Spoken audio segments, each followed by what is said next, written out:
Hello, Clamblitz. I am a big fan of Clamblitz as a mode. So I think you've chosen an excellent name.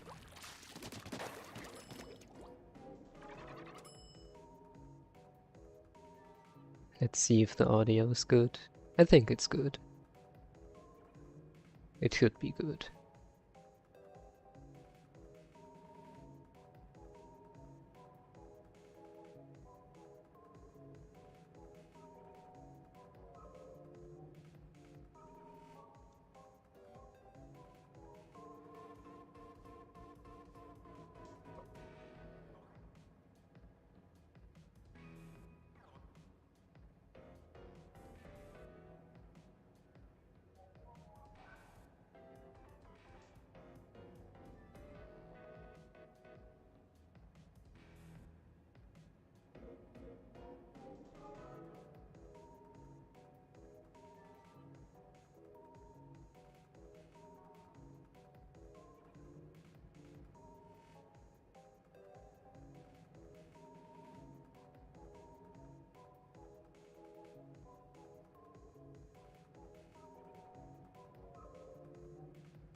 Oh, thank you.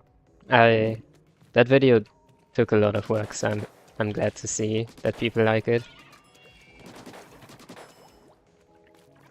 Uh, hmm.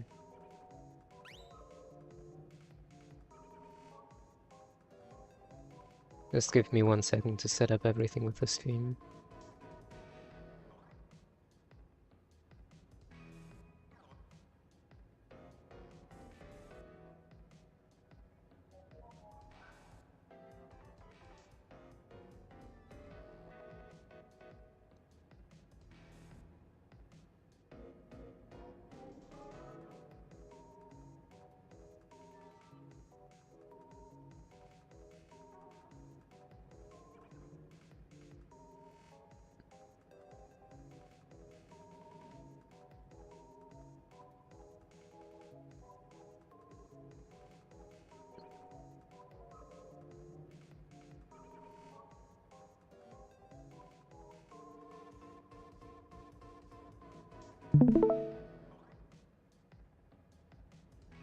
Okay.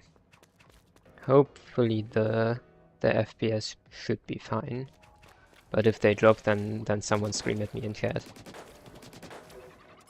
We'll see. It's zones. We can play zones, sure.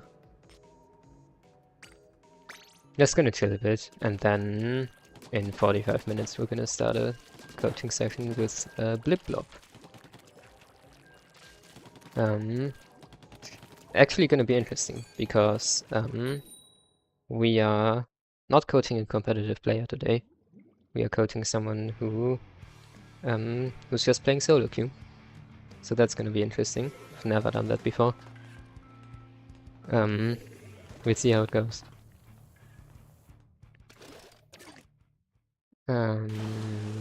Tens, okay.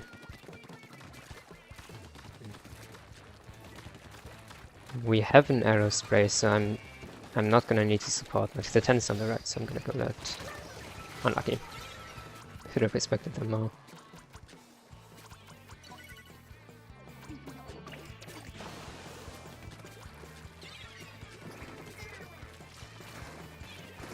Nice. We can, yeah.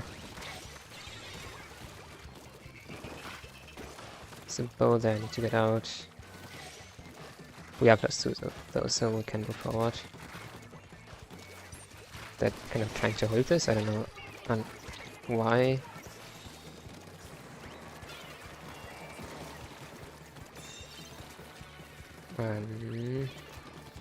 I'm just gonna strike behind you. Okay, sure. Okay, nope. Nope.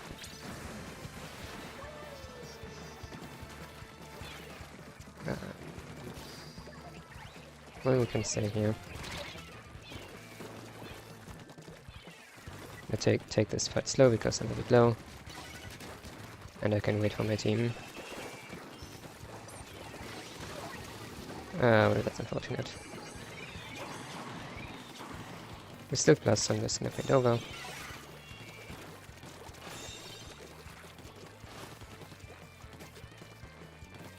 Well, you don't have any ink.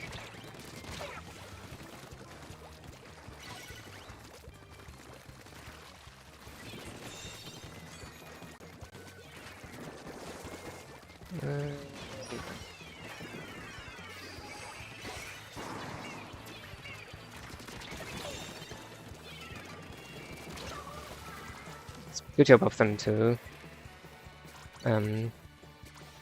pre-fire on me on the left by throwing the bomb. Hopefully we can hold.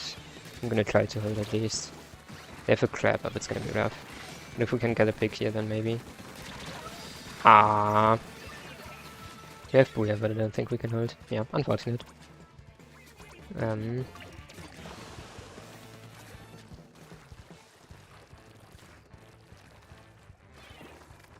Is there no one here? Okay, apparently not. Nice, good job, we can move forward.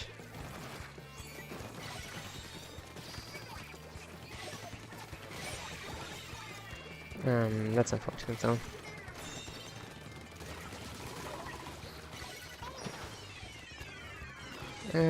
Maybe I should have kept this for crab. Well, that's gonna be annoying.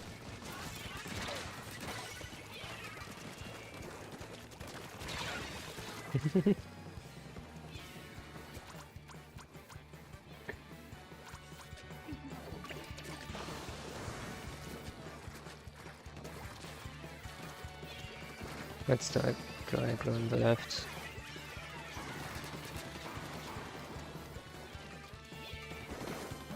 Just gonna get strikes. They are very focused on... Oh, splash.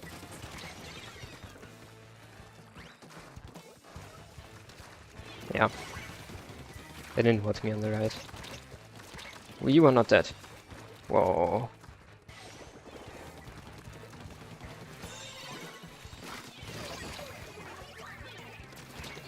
Oh, I'm low. Oh, there's one behind us, okay. 10 doesn't watch out, I'm gonna do the exact same thing again.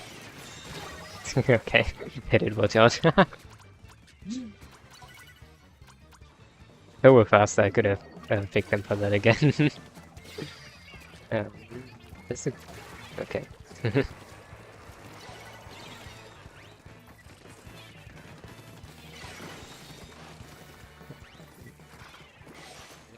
This... I don't want to stay here.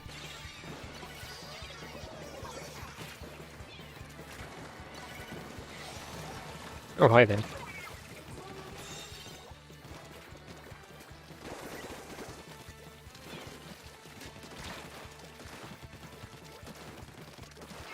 I might jump here. As long as we can hold. Nice.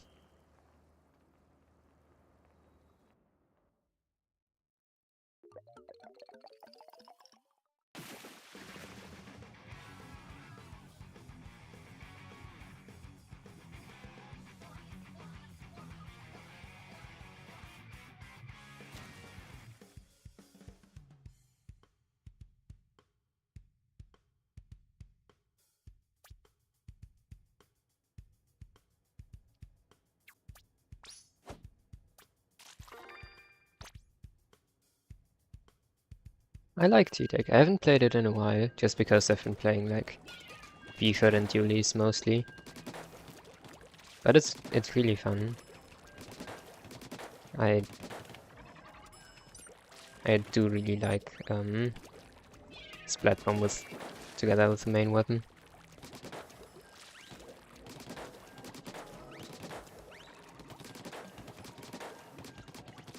Ah.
Well, two backlines, and so do they.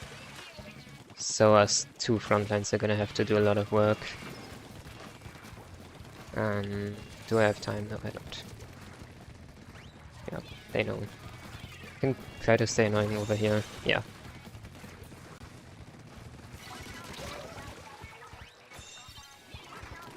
Oh. Yeah, no, shouldn't have done that.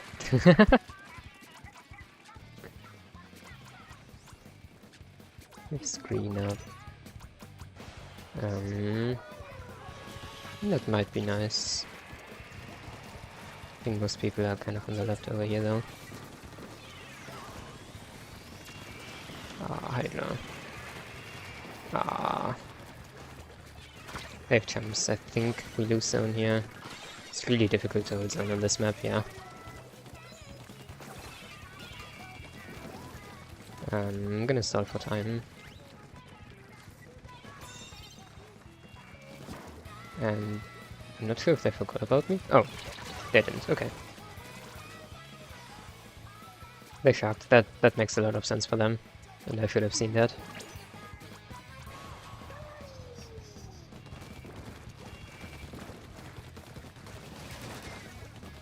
Double booyah. Yeah, I mean, I guess.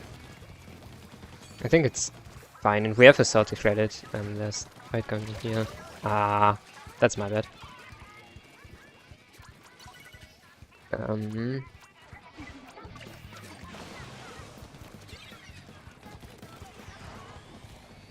cool. They might have seen me.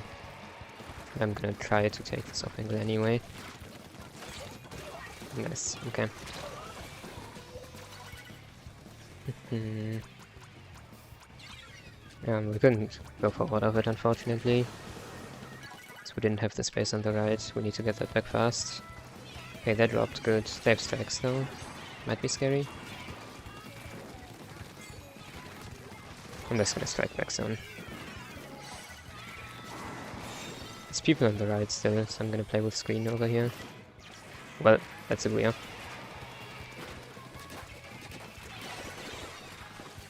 Is there still a guy over here? Okay.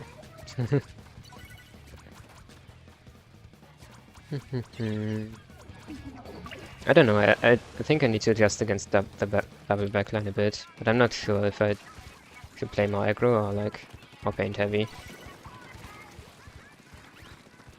I guess just play around angles where the backlines can't see me as much.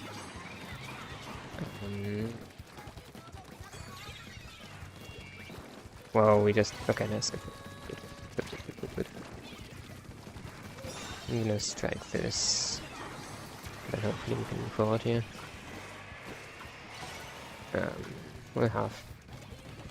I'm gonna try to hold as much space as I can over here. Ah!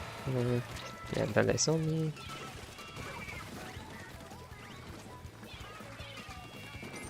No!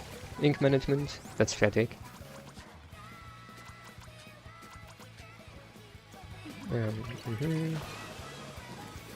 We may be able to flip here actually. You just paint back zone. Yeah, nice. Oh, you are so dead. I mean, we can thread this, I think. Yeah, let's go.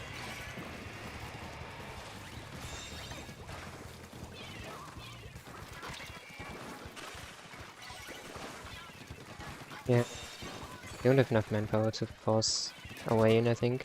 I think I'm gonna keep strikes for the Booyah. Where's the pro? Yeah. Unfortunate. Should have struck them earlier. That was bad timing. And they're gonna get lead here. That's fine. We just need to make it so we can get it back at some point.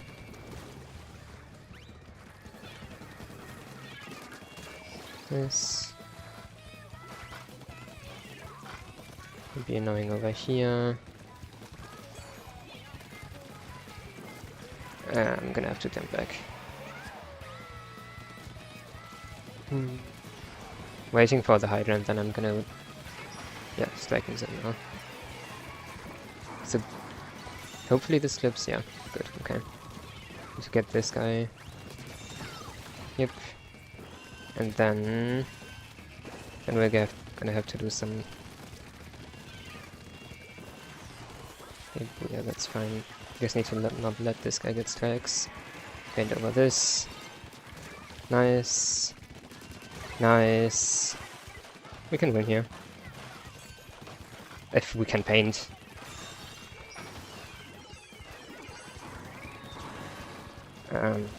This is a bit scary, because they have a lot of paint resources. Yeah, this might be GG.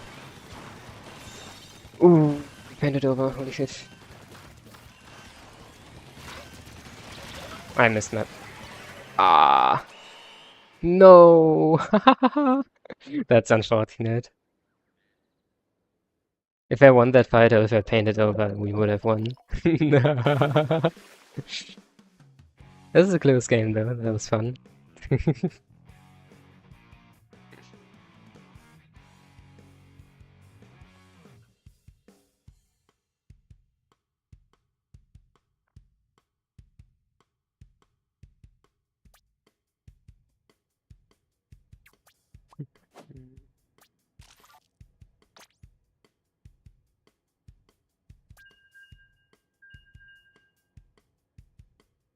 Yeah.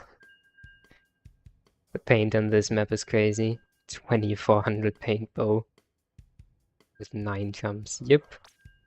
I felt that.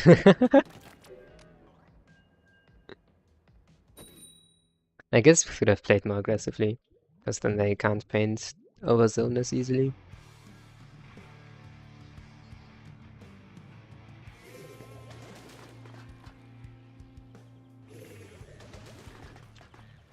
Double dread, oh dear. Okay. This is gonna be slider punish practice. And Hydra again.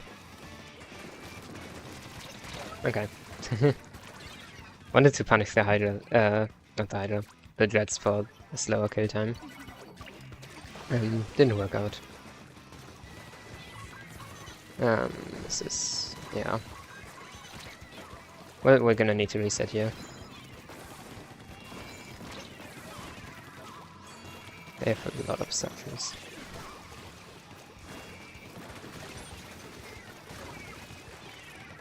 They have another slider.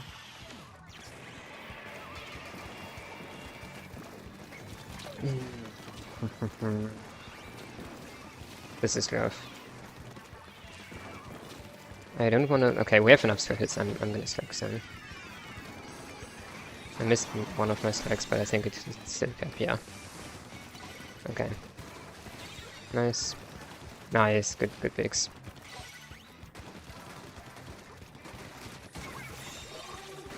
There's a guy under here. Nice. Good job. We can take space fast here. Okay, not as fast, but we can take this.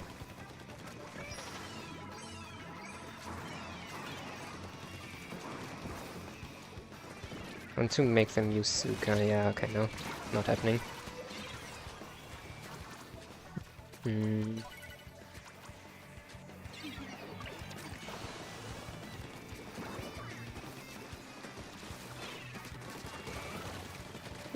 I couldn't get the second one. I don't think they're holding right. Yeah. Ah, now there's one up there. Also one far left. It's too far left. That's unfortunate.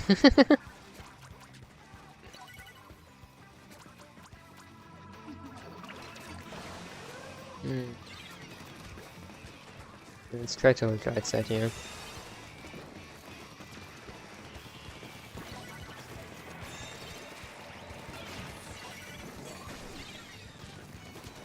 Still here. Nice! Good job on them.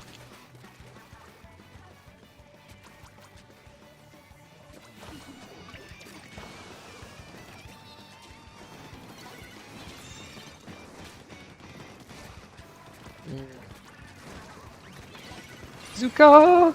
No! Wow! Unlucky.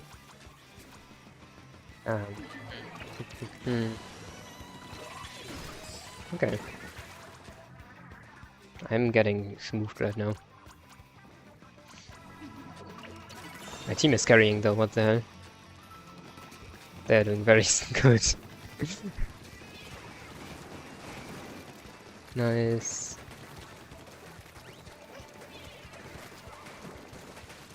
No slider, that's huge. Closest strikes as well, so I'm just gonna strike the slider, I think. Unless they use it over here. Which they could do. Zuka, that makes sense. The Zukas are really good. Nice. We keep control though. Well, mostly. But enough control to fight this. Well, we didn't. Unlucky. Yeah.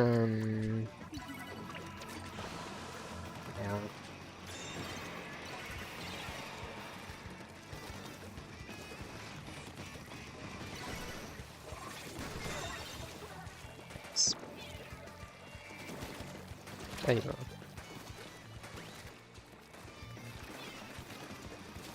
I'm gonna look left now. Most of my team is looking this way. That... wow. I thought the, like, terrain would block that. That's funny. Yeah.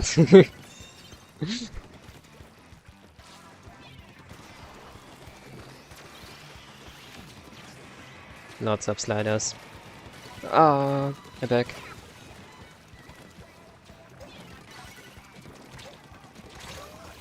This shot is really good mechanically. Nice. Good TSD to cap. I did not do good that game. There was a very large amount of sliding this game. Because it's not just 3 Reef sliders, it's 3 Dreadringers. And Dreadringer gets Reef slider like on a 100% discount. That weapon gets more like Reef sliders than normal weapons like throws splat bombs.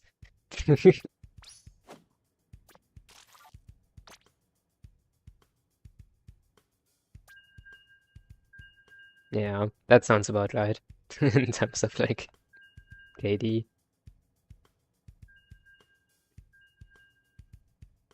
Oh, Dreadringer did really well. Ah.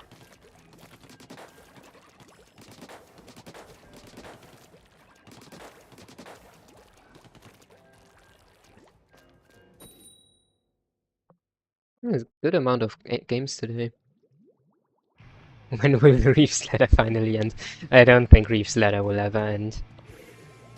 Well, in Splatoon 4 maybe, because hopefully they get rid of this fucking specials.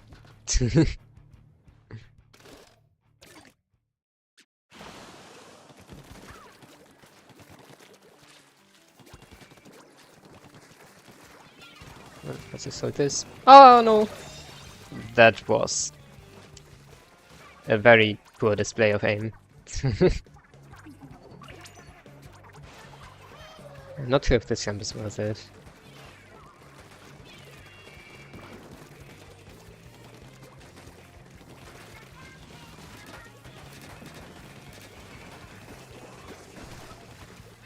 Oh, there's a guy over here somewhere. Yeah.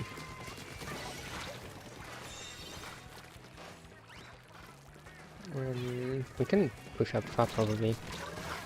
Yeah, Trade is fine here. I guess I had strikes, but like even so. Yeah, because now we are in a really good position.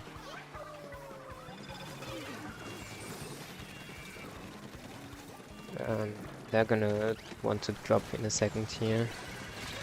Yeah. I should have shot at that curling bomb. That was a good retake by them. Okay. Oh. Oh, dang. That 2-frame buff did a lot. Oh, there's a guy on the left. Oops. Oh no, this is rough. I don't have any speckles. They might have Zuka soon. Yep, there's the Zuka. I'm gonna wait for... Aww. Yep, okay. Paintbrush really likes to run with the curling bomb, so we can punish them for that.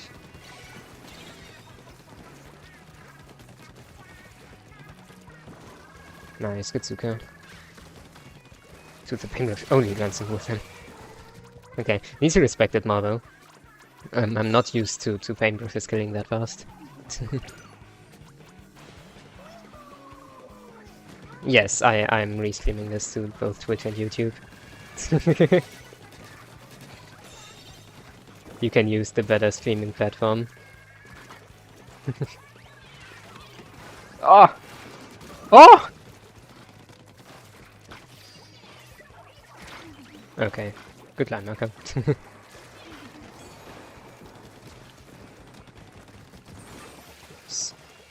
There's a guy here.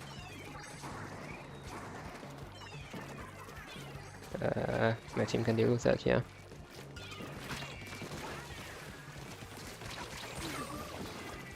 Nice. Good job.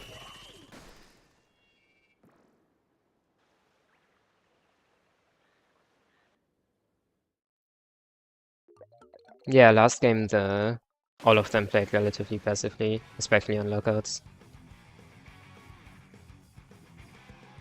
Paintbrush is really fun. Like, it's interesting. It's kind of like a roller now, in how fast it kills, but also like sometimes it's fast with its roll. It's a weird weapon. Plus 67, oh dear.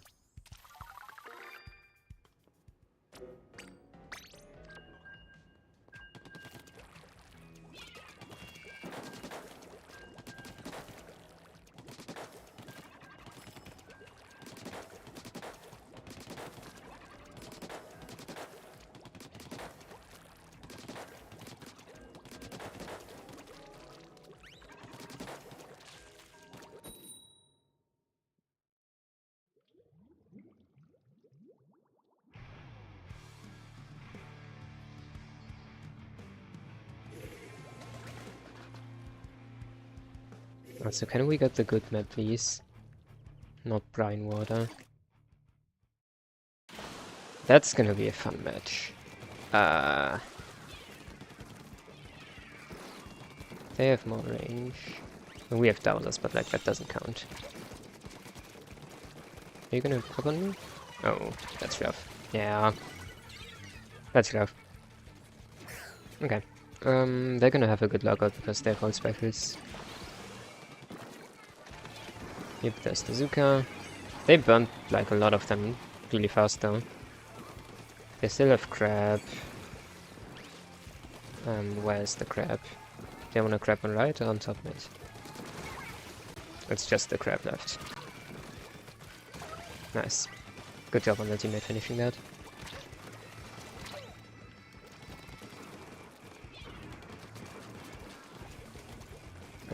I can strike my team in if they want. I'm gonna strike that from my team. Oh, that's so much going on. Okay. Yeah. Okay, at least I know, like, that I need to switch up how I fight in that area a bit. Because I got punished for the same thing twice. We got that, it's just a crap up, we can flip zone. Well, we can't, unfortunate. I can't really watch me right here.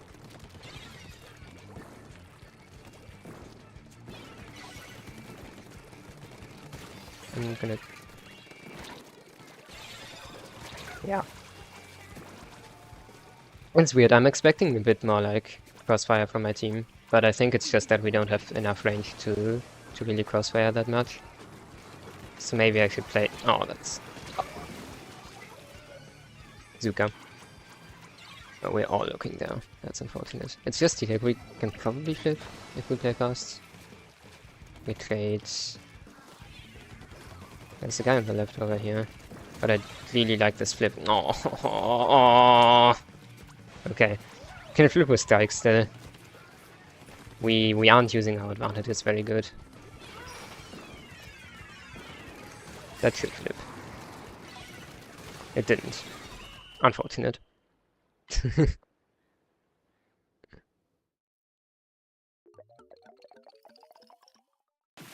Well, I'd argue that Brine Water Springs is not really fun on any map mode. But, yeah. Favorite map mode? That's an interesting one. As much as I like Clam Blitz, I don't think I can say Clam Blitz like any Clam Blitz map mode. Just because of, like, the state that it is in right now. Because with Cooler it's a bit wacky. So it's probably gonna be some zones map.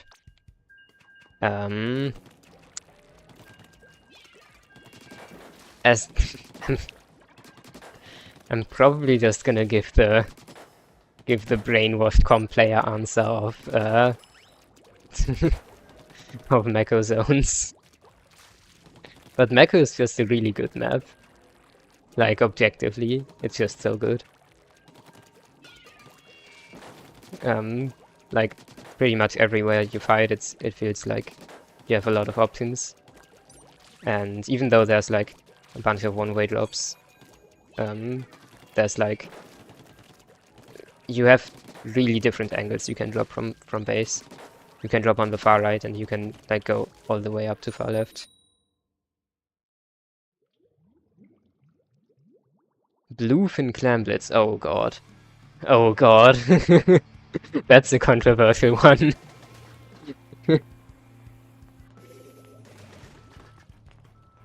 Barnacle Rainmaker is an interesting one.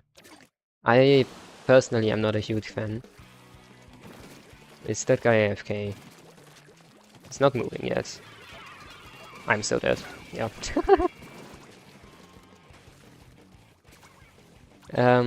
He woke up! Yes, our splash player is alive. Huge, huge.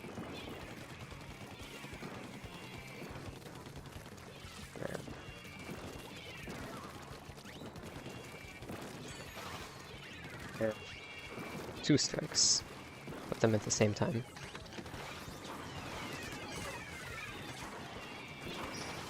Oh, that's 3 people rushing me. Okay.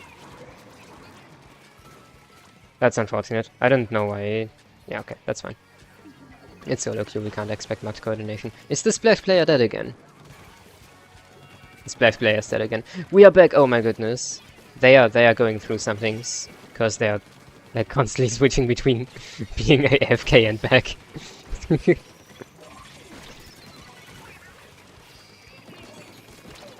That one, no. Okay, we got them. Nice. Good flip. Nice, good fights. Is there one? Yeah, there's someone in the back. We got them down. No, can't fight this.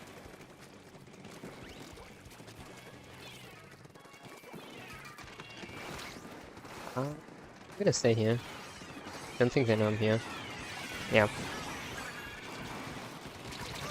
Okay. 2 for 1 is fine. Oh, that's rough. Okay.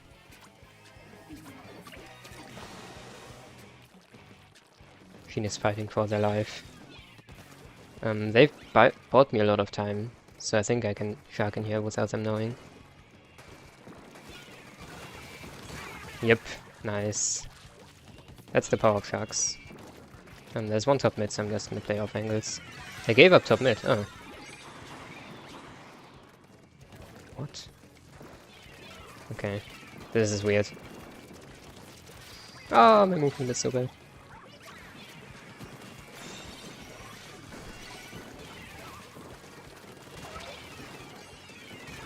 Nice. Zuka, yeah. Should have played for life. Not tried to fight the Zuka. This is a bit of a risky jump. It's fine.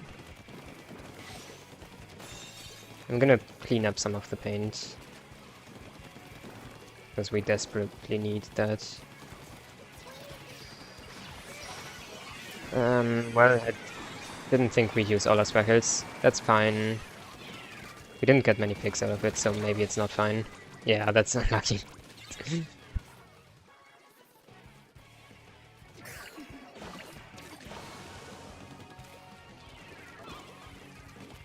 Rainmaker ship shape. Whoa.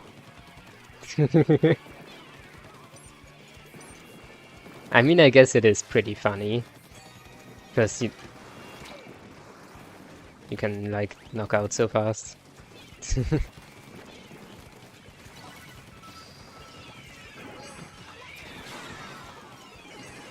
So many strikes, holy moly.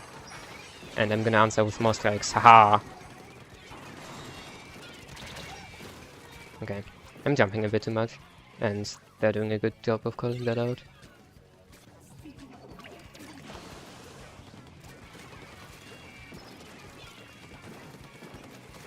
Nice. Gonna need to go fast though. They can paint over, so it's probably over. Yeah. Maybe. The Sea Deck has been doing a really good job. They have been consistently outplaying me. Okay, time to get back to the map mode discussion. You guys have been bringing up some wild choices, I will say. I'm curious what the idea behind Barnacle Rainmaker is. Because, like, I'd say that it's not good. And I'm not sure if it's funny. I mean, I can see how it would be funny. In the same way that I can see how, like, ship-shaped Rainmaker would be funny. I'm gonna take a second to do some aim drills.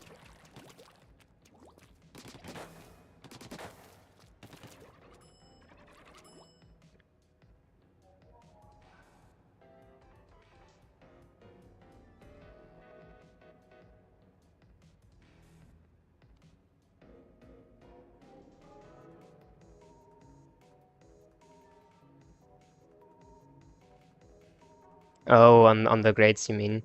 Yeah, it's a funny opening. It's unfortunate that the kind of left flank doesn't exist on zones, because that would make the map like a lot more open.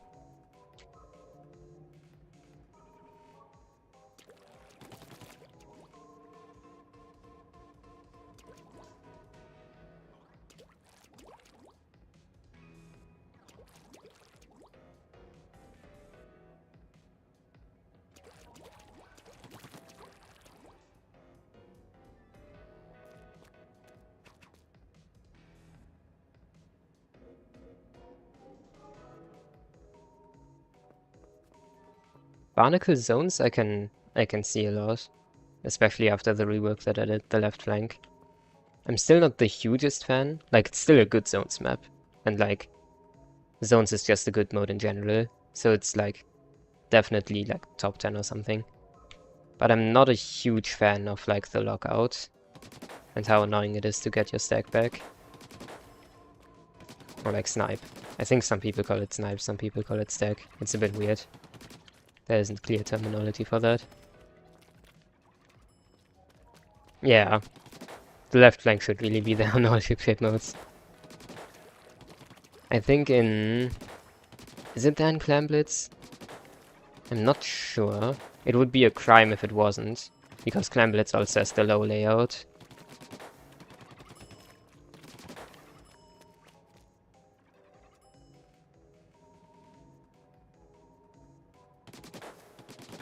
Yeah.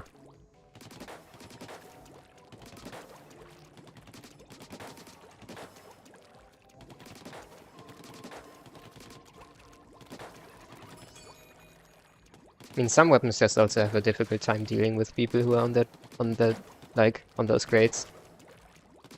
Um, at at higher level competitive games, people know that that flank exists and they send a weapon there that can deal with it well. Did the Twitch stream just go down? Let me check. That would be pretty annoying.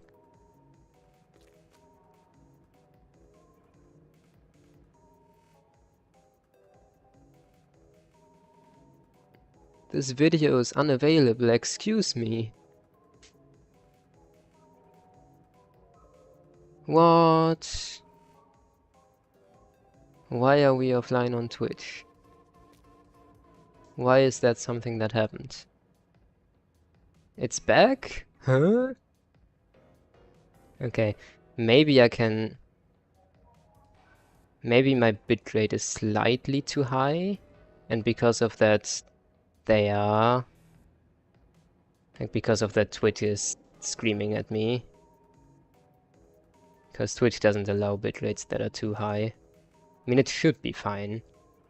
But if it goes over 8,000, I could see it being a problem. I can make it a bit smaller. Hopefully that fixes it for future. Hopefully. Twitch is a bit weird sometimes. Because sometimes it just puts, like, a black screen if the bitrate is too high. Or, like, if the internet is too bad for someone who's watching it. That's really weird. Do I have time to do one more game? I think I won't. Just because I've been losing a bit and don't want to get tilted. Let's instead just get ready for the coaching.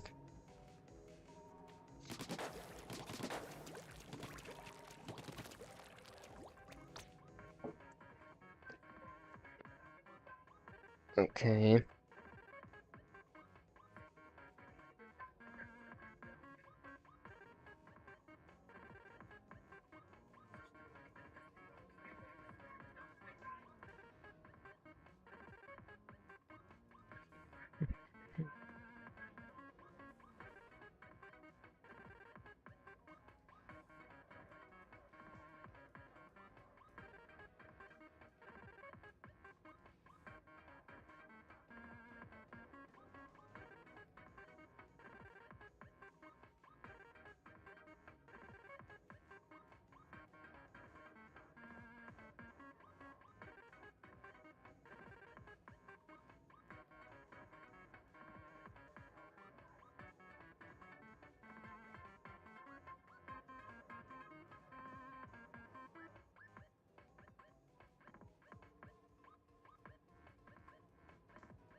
Set up the pen.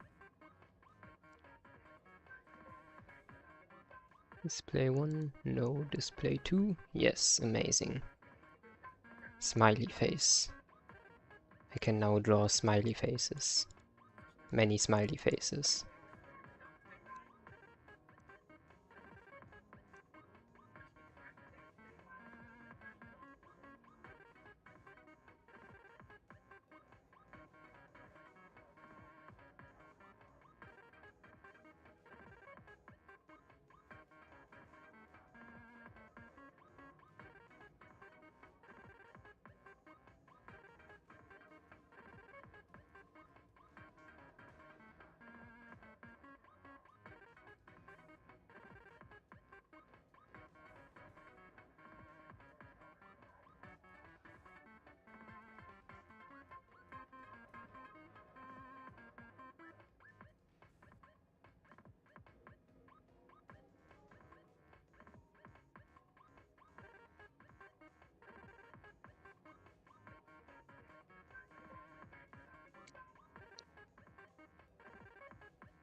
Okay. Let's update the title real quick.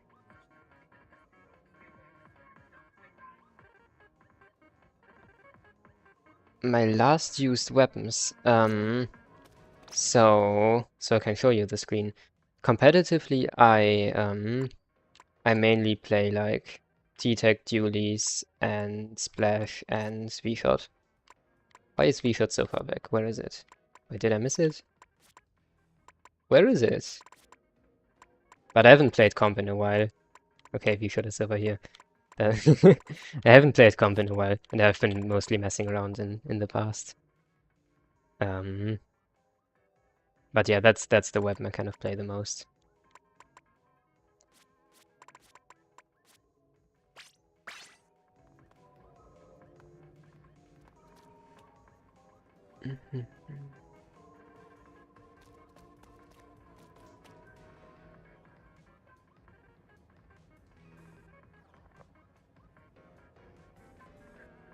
Okay.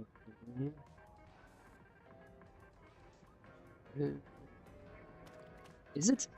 I always get really annoyed when like standing close to this terminal because the music from it like plays at the same time that the lobby music plays. That always really bothers me, and I don't know why, but it does.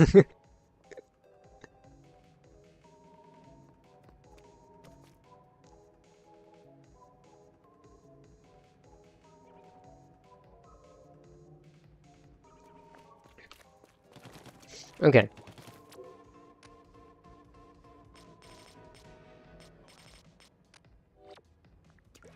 Let's get into the coaching parts though. Today we'll be coaching Blip Blob, who is not a competitive player. They are, as far as I know, just playing solo queue with the interest in improving. Music. Okay, 1 second. Need to check that out. Oh, this one. Yeah, that's good. Yeah.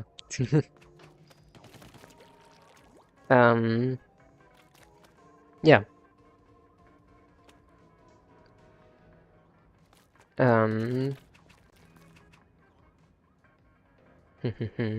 I immediately got distracted by Marigold's music and I forgot what I was talking about before. I am an excellent streamer and an excellent coach. Don't judge me. I'm gonna eat something. Haha.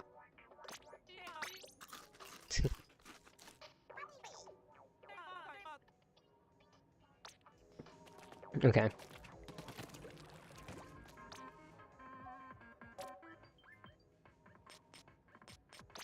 Oh, the replays are a bit further down now. Yeah. Okay. Let's move them up. Where is the move button?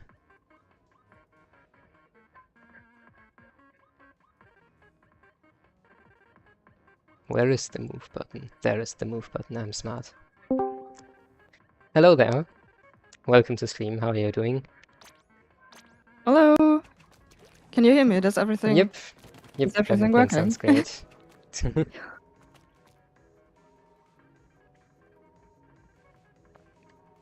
Is everything working okay?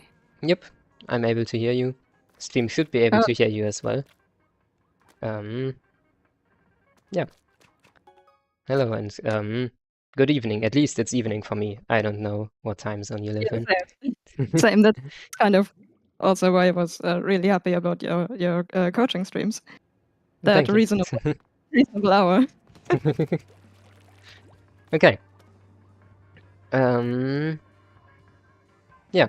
You said you mainly like you're trying to improve at tower control right now, and you mainly wanted to look at like how you're taking fights and like where people are coming from and how to like keep them out of positions, right? Yeah, exactly. Okay. So yeah, we can take a look at the games. If you have any questions at any point, please do interrupt me. Will do. Okay. Also, I hope the pen is working. It should be working. There should be a smiley face now. Oh, also, you can... Wait, how do I... Yes, I almost forgot to mention. You can you can like look at the stream in Discord, and you're gonna have to mute it because I haven't figured out a way to not make like the audio overlap. Okay. Because like Um, I'm streaming you the same thing I'm streaming like to Twitch and YouTube, so it's a bit weird. But yeah, if you mute but it, I then think it should be fine. yeah, I found the stream. I found the place where I can mute it, so Perfect. I can Okay. still hear you. Okay. Perfect. Okay. Yeah. We just kind of look at things when they come up. And yeah, actually one thing. Like you said that your like X power was relatively low or something. It's I don't think like thinking about X power in terms of low or high is like valuable. I think it's mainly I was just curious about like a rough overview. That's why I asked. Oh yeah. But it's not that valuable to think of it that much. Just mainly think about how you can improve, what you can get better. Okay. Also, hi Tarex. I am coaching right now. Okay.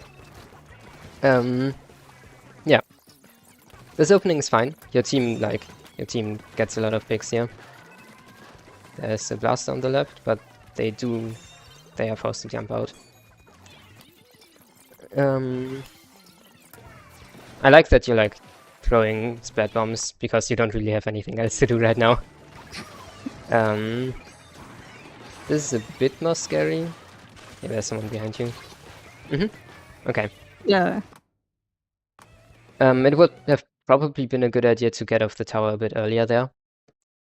There's some points in tower control matches where you just can't hold tower anymore. And we'll talk about that in like when we talk about defense a bit as well. But it tends to happen like when people surround the tower like they did here. Where like there's a blaster coming from here, there's like a sword, and there's like a dynamo somewhere as well. That you can't really stay there anymore just because people are shooting at you from different angles. And at that point, it's important to realize that fast enough and just abandon the tower. Your life is worth more than getting a few more tower points. In most cases, if you're close to lead, then maybe just sacrifice your life. But like this early in the game, it's a lot smarter to just try to play for life. Okay, I like this flank a lot. This is a really nice flank. Yeah, and you get value for it as well. Really good job taking that. We can stay here. We can maybe move up a bit further. Okay. Yeah, this is like one of the points where I'm kind of unsure what to do, where I want to go. Yeah, we can talk about that then.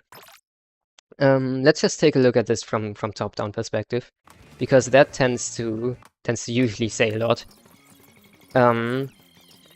Because let's think of this from the enemy team's perspective, right? They want to stop the tower, and they have a good amount of high ground to do so from. And that's mostly what they're going to try to use. There's a splash on this flank right here, but I'm assuming we aren't expecting that splash to be there. No. We'll talk about that splash in a second. But mainly people will like try to shoot at tower from here, then try to shoot at tower from like somewhere from this ledge, and then maybe from here.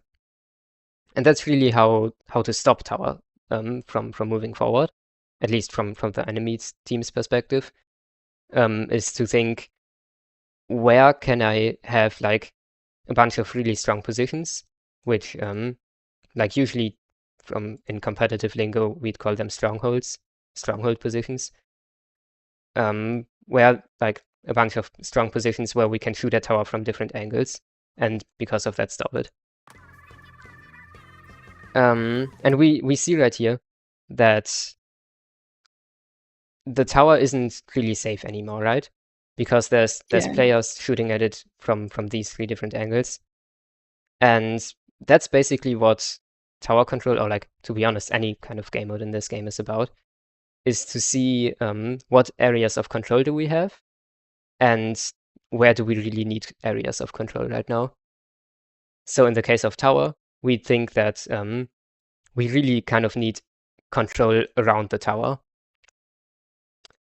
because then we can push tower safely, and then we don't have any like any problems. Because in the ideal case, the tower rider doesn't have to deal with any people rushing them. In the ideal case, they're just kind of chilling on the tower. Okay, so in this position, we should mainly look at locking down the positions where people can approach tower from. To some degree, this street is a position where people can and will approach tower from.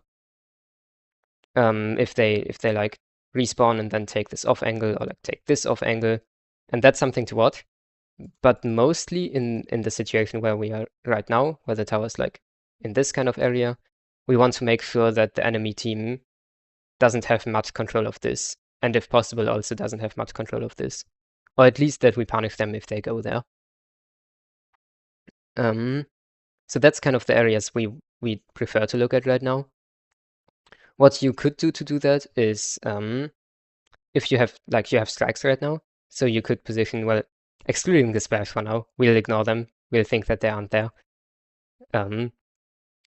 If the splash isn't there, then you can like stand somewhere on bunker right here and somewhere in this position, and then like throw splat bombs, throw your strikes like onto here, and that way they can't really take this position that well. You could also, there's like a tower jump you can make onto this part right here. I don't know if you know that. Yeah.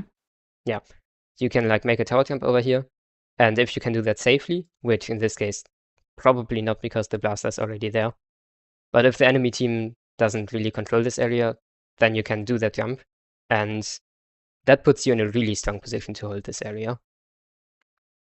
And will give the enemy team a lot of headaches trying to kind of approach tower from this way. So yeah, that's the main idea. The splash is kind of out of the ordinary here. This is a flank that people like sometimes comes up on this map, just because bunker is a really important position. It's like a lot of high ground, and you can shoot a tower from it. So people do sometimes flank here. Realistically, it's a bit weird that they get there, because we'd have expected our team to kind of hold this area. The sword does like a really unfortunate drop here, which means they don't actually. So usually we could think that our team has held this. It's still like important to keep in mind that like people can approach from there. But I'd say the most important point, like when the tower is moving right here, is just to focus on clearing this area of the map. Yeah, so basically my strikes are late.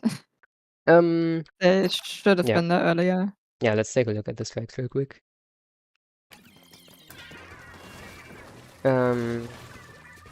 Yeah.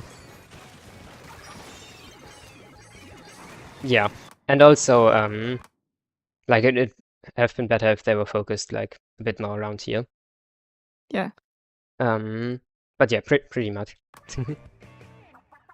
You do kind of hold this area a bit. Yeah, again, I think this is a point where we maybe focus a bit too much on tower. Because we didn't really have many chances to stay alive right here. Yeah.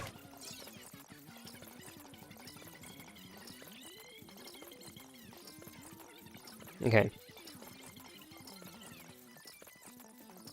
We clean up a lot of stuff. Okay.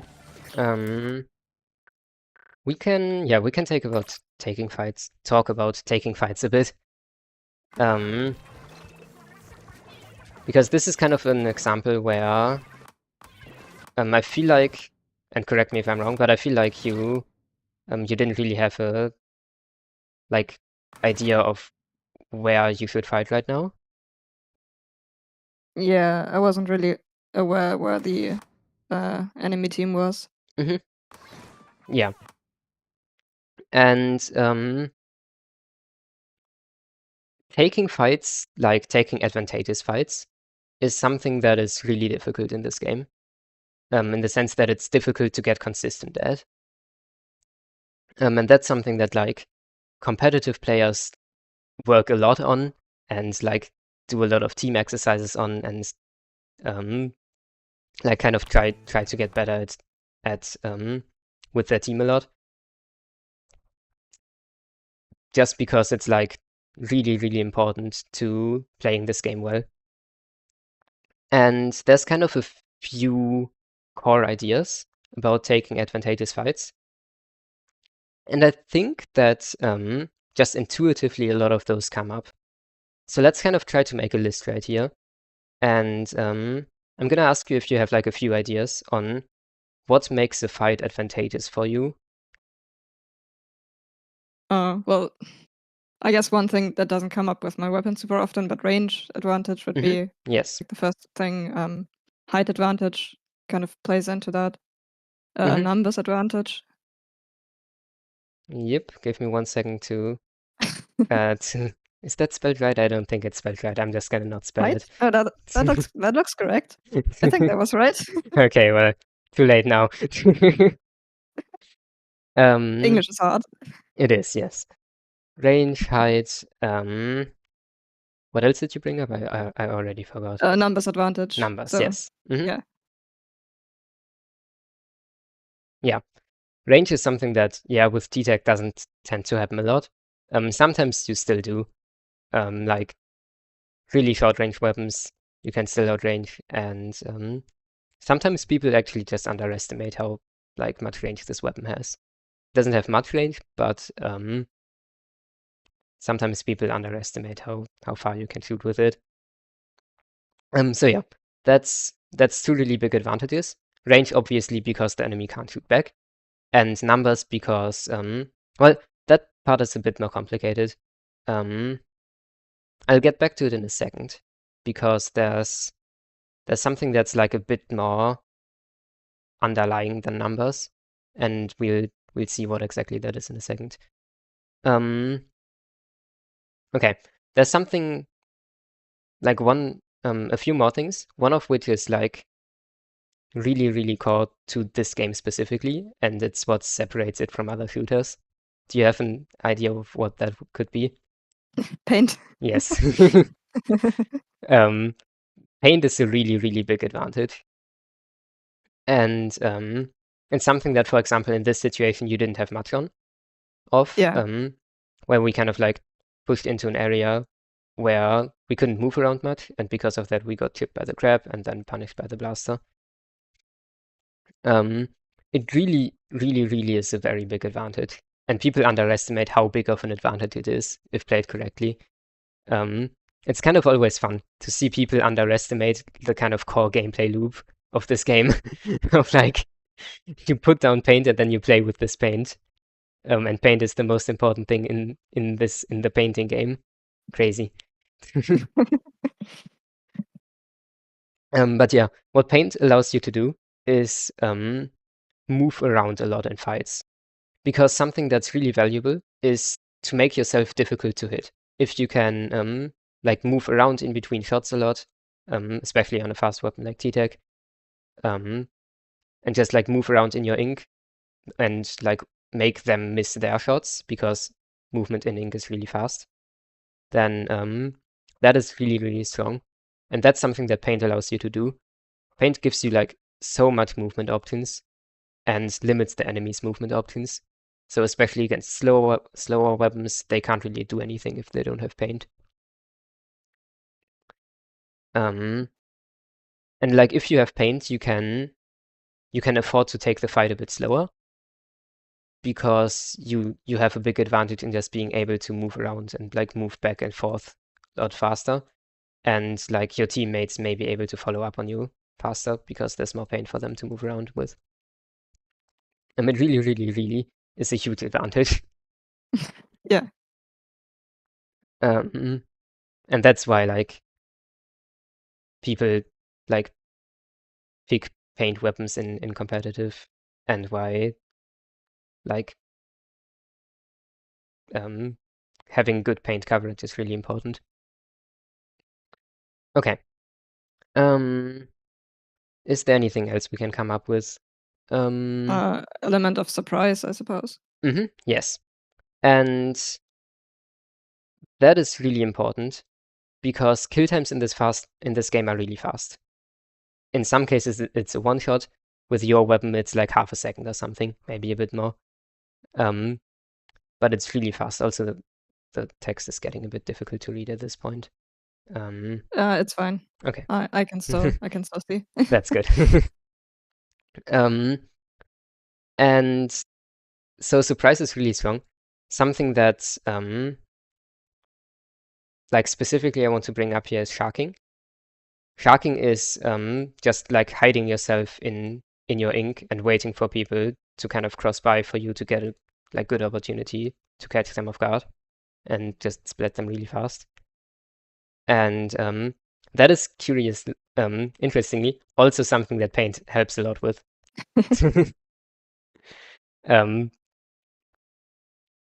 But like sharking is something that's really strong.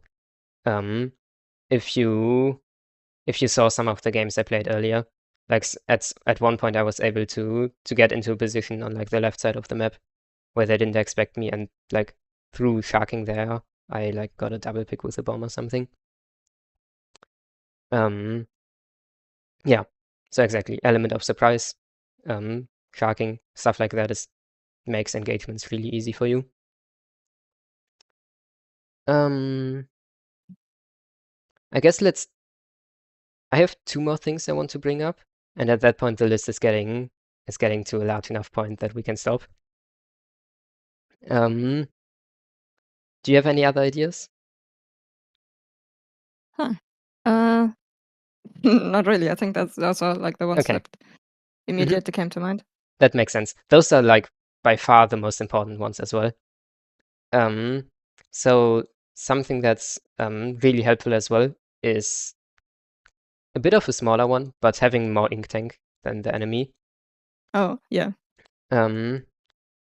Ink tent, exactly. Ink tank. Just because then you may be able to use your bomb, then you can stall out fights a lot.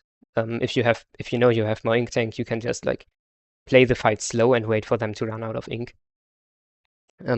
Stuff like that. And then another like relatively big one actually would be special advantage.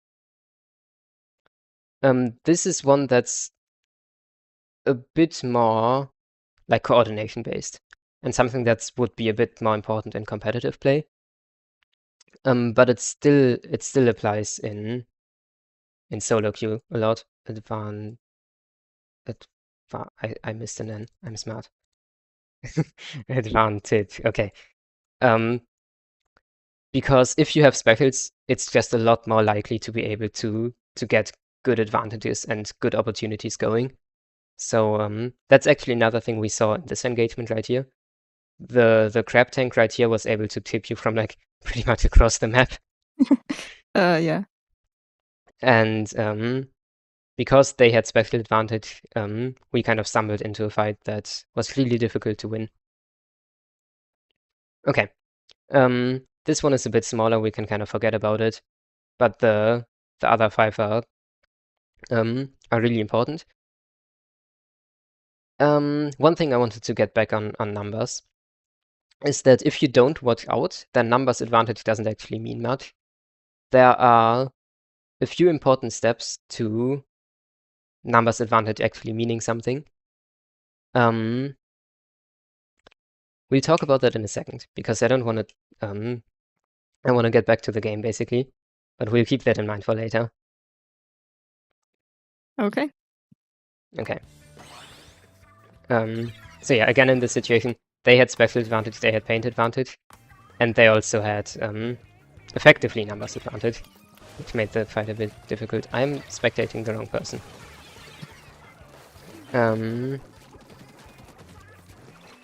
Yeah, I like that you're taking the engagement from this angle right here. because that kind of goes back to the idea of defending in tower control, right? That we want to take different angles on the tower, because that makes it way easier to stop it. If you are just alone fighting, like shooting a tower from one angle, then the enemy will just be able to like stand behind the pole, right? And you can't really do much about that except like maybe throw a bomb. But if two people are shooting it from different angles, then that's just not something they can do. So I really like that you're taking like this off angle right here, so that your team overall, like even though there's a lot of trading going on, like still, like your teammate is able to follow up on you on like these two very different angles. That's really good. Yeah, we're able to clean it up good as a team. Good defense.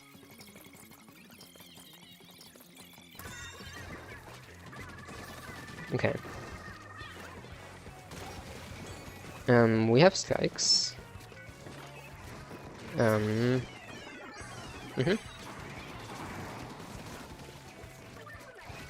Okay, nice. I really like that you're making this jump right here. Really good job. And we get rewarded for it immediately by getting this pick and then the team getting a wipeout. Really good job. We need to make sure we don't overextend here. But generally, like, we're set up in a very strong position. Yeah, although now I'm kind of in a similar position as last time, or at least mentally, sort of, where I don't know how to continue from there. Okay.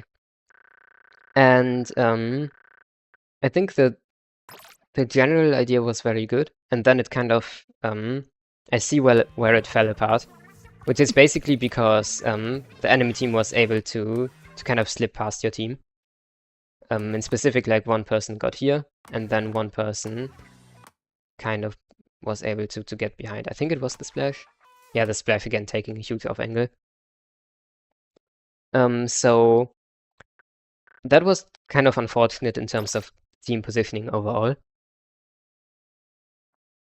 Because kind of like no one really held this left side.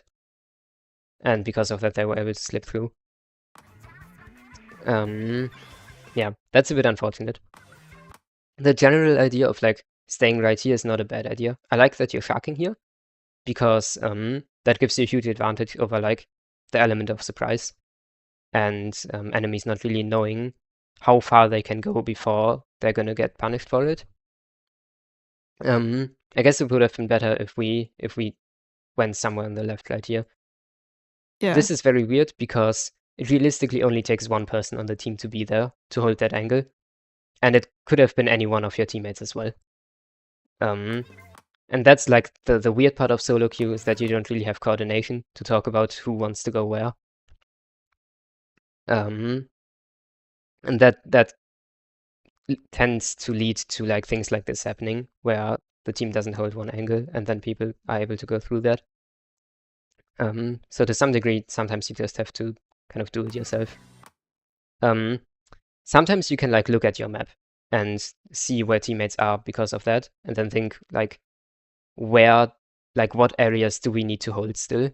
What areas are important that the enemy doesn't get through? And then hopefully I should be there. Yeah. So that's kind of what happens from there. We are in a like very wild goose chase over here, or at least your pro is. And we kind of lose track of tower a bit. Okay. Yeah. This is a point where I'd say it's okay, that kind of works out. It's better to go back and look at the tower and what's happening with it right now. We kind of stay on this high ground a while, which is fine because this is a really good position and it gives you really like a good amount of options, right? But at the same time, we I kind think of I was just need to confused. respect the tower still, like where it is. That makes sense, yeah. But we get a good trade here, and I think as a team we're like set up to get a good push here. I like that we're jumping. Like, you might think this is a bit of a dangerous jump, but actually the way this map works is like any jumps to this kind of high ground area are like surprisingly safe. So I like that we're jumping there, even though it might seem dangerous because of like numbers disadvantage or something. Good pick on the splash there. I think that was you. Nice, and good pick on the sword as well. Nice, good trade. Yeah, that was good fight taking.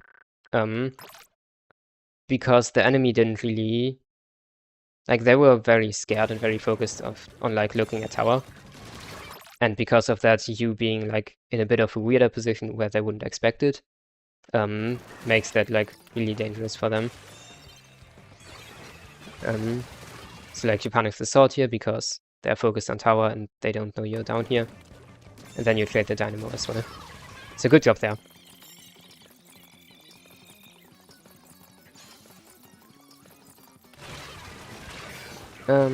Yeah. And that's fine. We don't quite get the knockout, but a score to 1 is really strong. And it will be difficult for them to get that. Especially if we like have strikes to tease tower. Okay. I do sort of have a bad habit of dying with strikes at the end, though. Yeah, will we see that in the second? Well, maybe. I don't know if it's in this game, but it's in one of the others. Okay.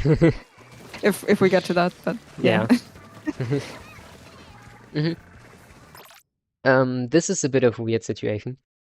Again, mostly because of like team coordination, which is something that you can't really do in solo queue. But it just ended up happening that the enemies get like this position, this bunker right here. And because of that, like this fight is a bit weird. Also, the sword doesn't show up on the replay. I love this game. Yeah, do you think? There's a stamper right here, and I think they went like somewhere over here, but they just don't show up on the camera because why would they? So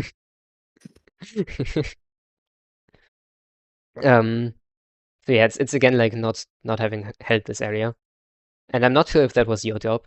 I kind of like the off angle you took right here, because like you have a lot of paint to play around from this angle, and the enemy will have to clear this angle if they want to push tower. So like being here is totally fine for you. It's just like overall, as a team, we like fail to hold this, which is just like awkward overall. It's not really your fault.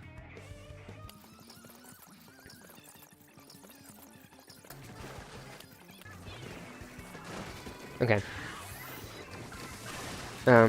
Yeah. I like that we're going on the top right again. It's crazy that no one died right there. And then we get comboed, I think. I died. Yeah. That's something where this map is a bit weird. In that, like it's kind of not the easiest thing to hold from like these positions right here because they're uninkable. And you can't really, like, you don't really have fast movement options from there. It's a bit more dangerous to, like, stand on here. I think, like, especially considering that, like, your Lunar Blaster was on your left, it would have been a better idea to take this angle right here. Yeah. Okay. Because that really goes into how to take good fights. Which is basically taking different angles.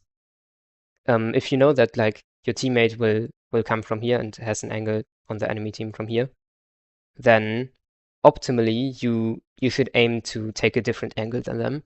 You should aim to go in a position where if the enemy shoots at your Lunar Blaster, they don't also effectively shoot at you as well. So like if we take this fight from here instead, then these are two very different angles they would have to look at. Just like kind of trying to stay safe over here because the sword will be annoying poking under lead. But like from these two different angles, like if someone is on tower, they should realistically die, and if people are here, then they still only can really like look at one of those people. And that's basically what advantageous fights in terms of teamwork are all about. It's not just fighting with your team, because if you fight with your team and you two are on the exactly same spot, then that's not even that good. Sure, you have a bit more firepower, but also you may block like your teammates' shots with like your body, and also if the enemy shoots back, then you both die. So taking good fights with your teammates usually means taking different angles, while trying to like kind of focus on the same enemy, but from different angles, so they can't really shoot back at you both from the same time. And that's what I mentioned earlier with numbers advantage. Is that numbers advantage is really, really strong. It's probably the strongest advantage in this game. But also you have to play it right.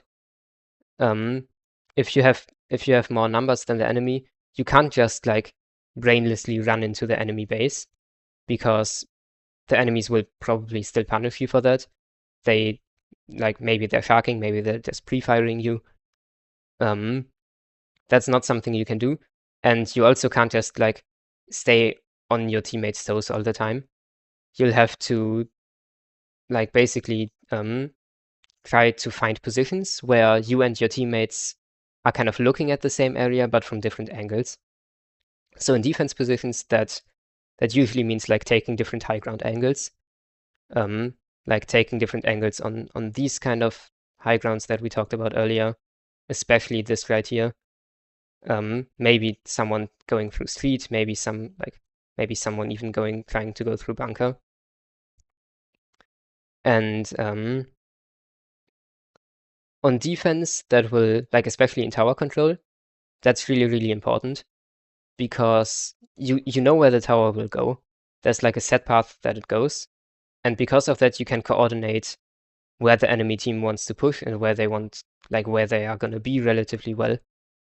And that's what makes that kind of idea really important in tower control. Just being able to shoot at the tower from different angles and stopping the push through that.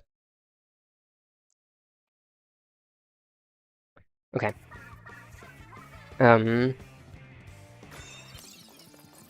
yeah, like ultimately, like being over here might still not have worked, because like the dynamo and the sword are both really good weapons that can like punish you under ledges.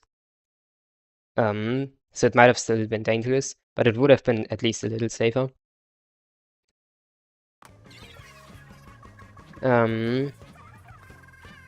This is getting a bit scary, but it should still be fine if we get strikes in time. Which I think is what we're playing for right here. Yeah. Which is good to see. Okay, more or less. Throwing bombs is also fine. Yeah, it'd be good if we like painted a bit of the floor in the meantime. Yeah. Just like in the downtime that we have between bomb throws. Like throwing bombs at tower is really, really good, and you should do that. Just in this specific situation, strikes just end the game. So yeah, we can just focus on that. But yeah, good job on seeing that and ending the game through there. Okay.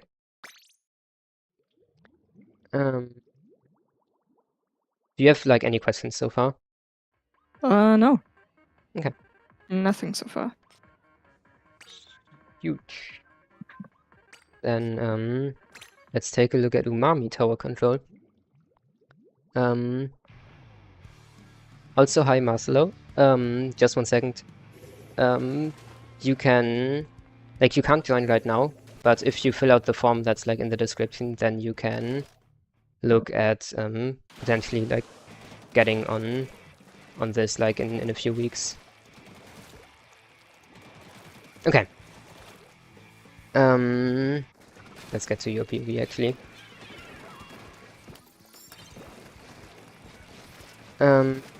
Yeah.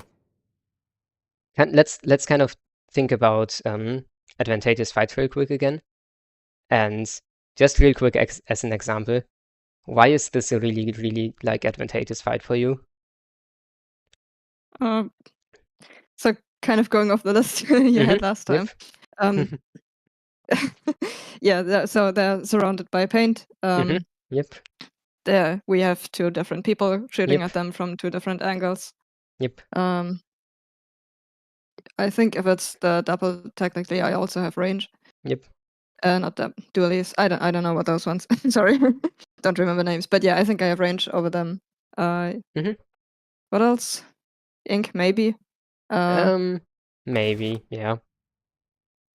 Maybe. In the end, the other 3 advantages are so big that like ink tank doesn't really matter much. But No, yeah, not really. Yeah. paint and then Oh, like and also the 2 different supplies. angles. They didn't see me, I guess. I mean, yeah, probably yes. Not that it matters anymore in that situation. Yeah. They're pretty dead already, but yeah. Yeah. I mean, they probably knew you were there, but just tried to get the roller first. Yeah. Not sure, but yeah. Paint and teammates and like different angles are the most important ones here. You do outrange devils. It's a bit weird because they have like movement options, but you do outrange them. Yeah. So yeah, that one as well. If they can't roll, then yeah. We can probably move forward here. Okay. Yeah. You seem a bit indecisive here of what exactly to do. So let's kind of think in terms of do I want to introduce this concept? I'll do it very fast. And in a like bit of a smaller idea. Basically like we can think of what positions we want to take again by looking at the tower path. So you want to control the area in front of the tower if possible at all times, because then you're able to push the tower without any concerns. So what would be good to think about in this situation, or like I guess a bit before that, is to think about where does the tower go, what area do we want to control, and how far can I go on this area. So kind of graphically, we want to think about how far can we go along this tower path. So right now we actually have really much control because your teammate was able to like get a trade right here. Or like get 2 clean picks, but I think they die in a second. So we can actually just go like quite far along this. And then like probably go around here and then paint up the rest. That would be a good play right here. But basically the idea is just like following the tower path and trying to make as much space as possible in front of the tower path. And then kind of thinking about where can enemies come from and like kind of trying to pre-fire them there if possible. Or like anticipating that they're going to come from there. Yeah, so right here I think we're kind of indecisive between like dealing with this dualies and actually moving forward. Yeah. It's like in this game, it's really like the most important thing is kind of that you do things fast. That's like really important in comp.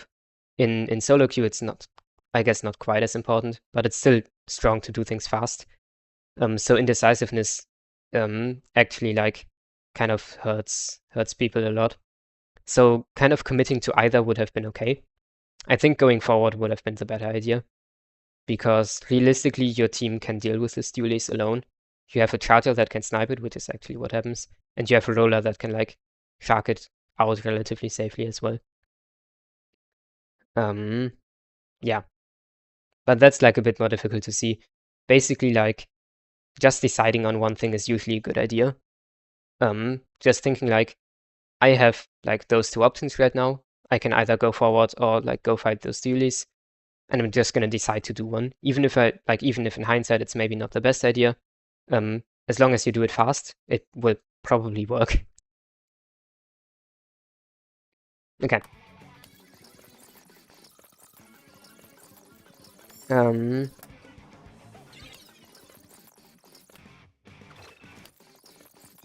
Okay. Yeah, we are kind of struggling to hold this choke point right here. Yeah, and we don't. This is a really bad choke point. Like, it's really difficult to get through here, which is why it would have been nice to get through earlier. But as soon as enemies kind of control this, we kind of need to respect that and probably back up a bit. And I think in the end, then like the enemies get special advantage and punish you because of that.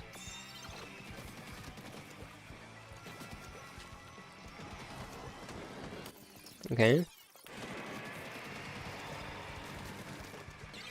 There's a dually here, that's a bit scary.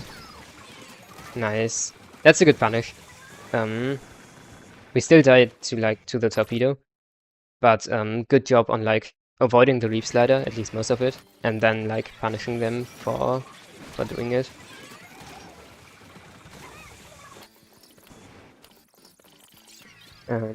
Yeah. We're gonna lose lead here, and we might lose a lot of lead here because we're kind of the team is kind of going down like staggered behind each other. Yeah, we'll see how much we can control here. And those are the kind of times where it's really important to think about advantageous fights, especially in disadvantage. Because in advantage, like if you're pushing anyway, then it tends to happen that you get good fights anyway. Because usually you'll have numbers advantage, usually the enemies are just respawning, and because of that they might also not have special advantage. So in like when kind of pushing, you don't need to think about taking good fights as much, but it's really, really important on defense. When trying to stop tower, it's really important to think like, what space do we control? And kind of where can I go with it still being safe? And what resources do we want to use? So in this case, for example, we can look at the paint to see how much control we have. Because paint is a really, really good indicator of what parts of the map are controlled by which team. It's kind of like a neon warning signal, basically. Because it's literally really, really bright. In my case, it's orange. In your case, it might have been different because I use color lock. But like this right here should tell us that like this area is controlled by the enemies. In this case, it's like in those further areas, it's a bit weirder, but people could still be sharking over here. People could still be sitting in their ink and just waiting for you to drop. So we kind of need to respect all of this, that like enemies might be here. They have paint over this area, so they probably control it as well. So we're gonna need to like try to clear up that paint and try to like make sure that we have control of areas before moving up. So what happens right here is that we kind of move up a bit too far, and because of that, they are able to kind of punish us, because they have a lot of ink right here. You kind of get stuck in enemy ink right here, and get punished for that then. Another side effect that like playing a bit slower and painting in defense has is that you tend to get your special a bit more.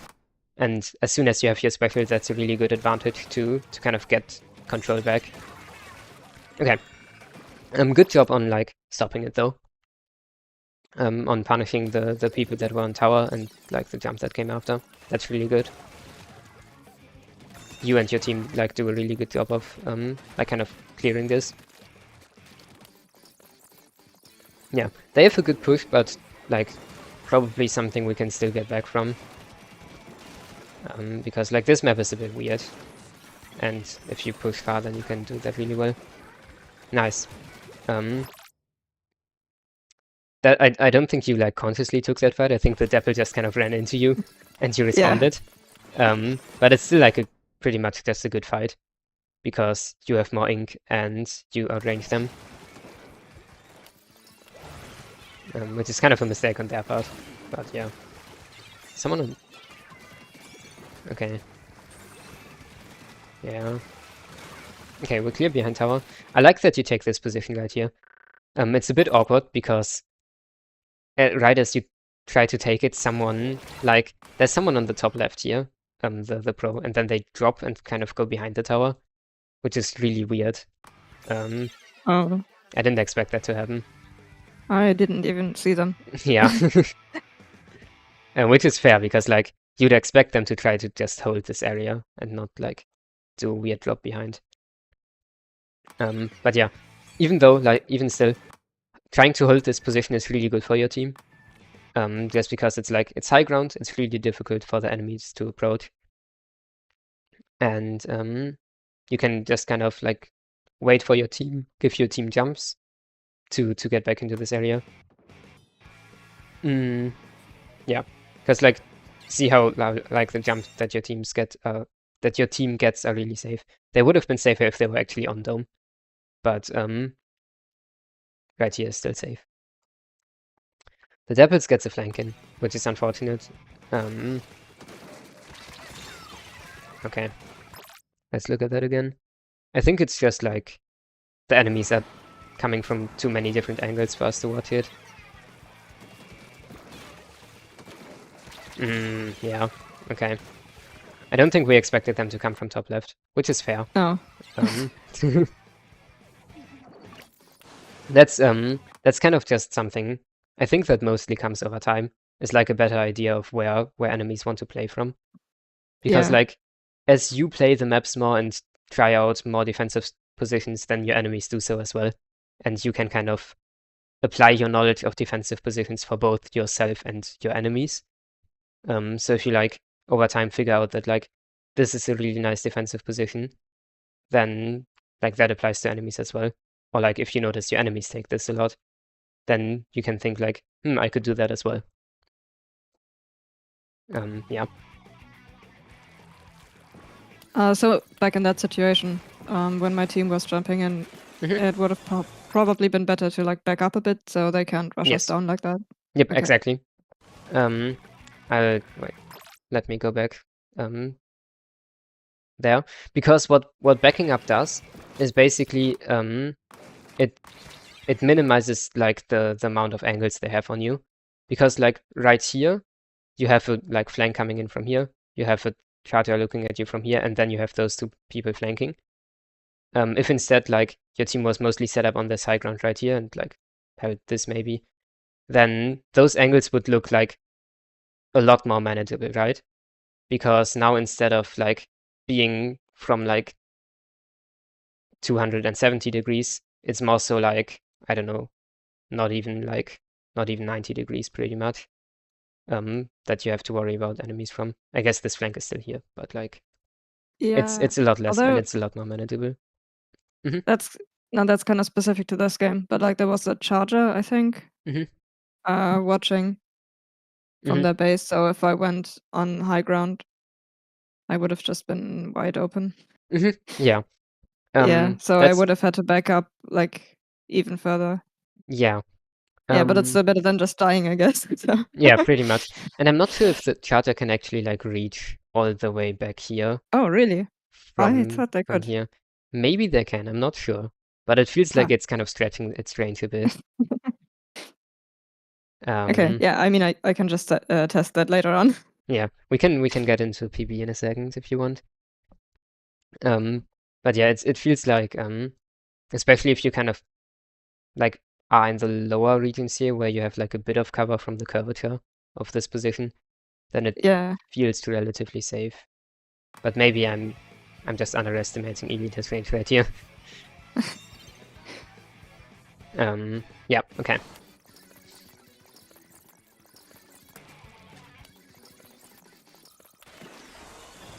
Okay. Good job backing up. They've used a lot of specials right here. And in that case, I really like that you, like, backed up instead of trying to, like, hold your space. It's good, like, to just respect the specials that they used. This position is a bit weird, but I guess it kind of works. Yeah, I guess it works. Okay, sure. Yeah. Not really much to say right there. Was Was a decent fight, not bad. Mm-hmm. Good job taking this off angle again.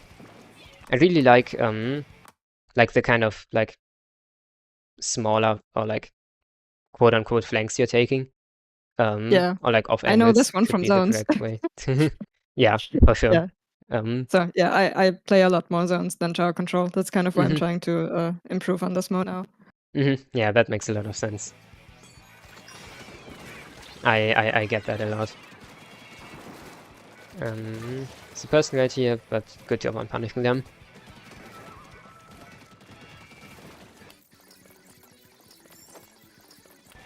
Okay.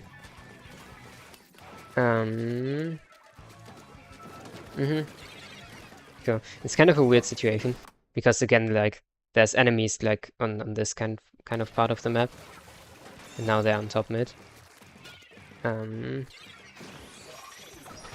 Yeah, I think at this point again, I didn't even realize they were behind us still. Yeah, that makes sense. I think that kind of awareness is something that also comes over time.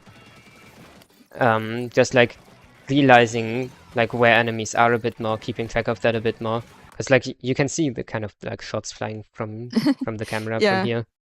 And like maybe if you check your map, then you can see them being marked on there as well. I don't know if you know the rules. It's basically like if the enemy is damaged, then you can see them on your map. So in a lot of team fights, you're able to see like damaged enemies on your map. So it can be really useful to just kind of try to flick that open really quickly, just to see where enemies are. Then you can spot stuff like that. Yeah. But I think ultimately, like, that kind of awareness just comes over time. You can try to train it specifically, but ultimately it will get better over time. Okay, good job. I was a bit scared of, like, popping strikes right in the Elita sideline, but it worked out. Yeah, I should have probably died for that, but I got lucky. Yeah. Nice, good job, really good job. Nice. This is a really good push. Oh yeah, at that point again, I'm not sure how far I'm supposed to be going. Yeah. And maybe even if I'd been fast, I would have gotten at least the leader, but... Yeah, that was really close. Yeah. Like, you hit 2 of your shots. And I think the last one you missed just because, like, of jump RNG. Which is, like, a small thing, is just to try to avoid jumping. Because, like, of the worst RNG that your weapon has. How far should we go right here? Okay. I don't think we should worry about this flank too much. I don't think we knew it was there. I also didn't keep track of it much.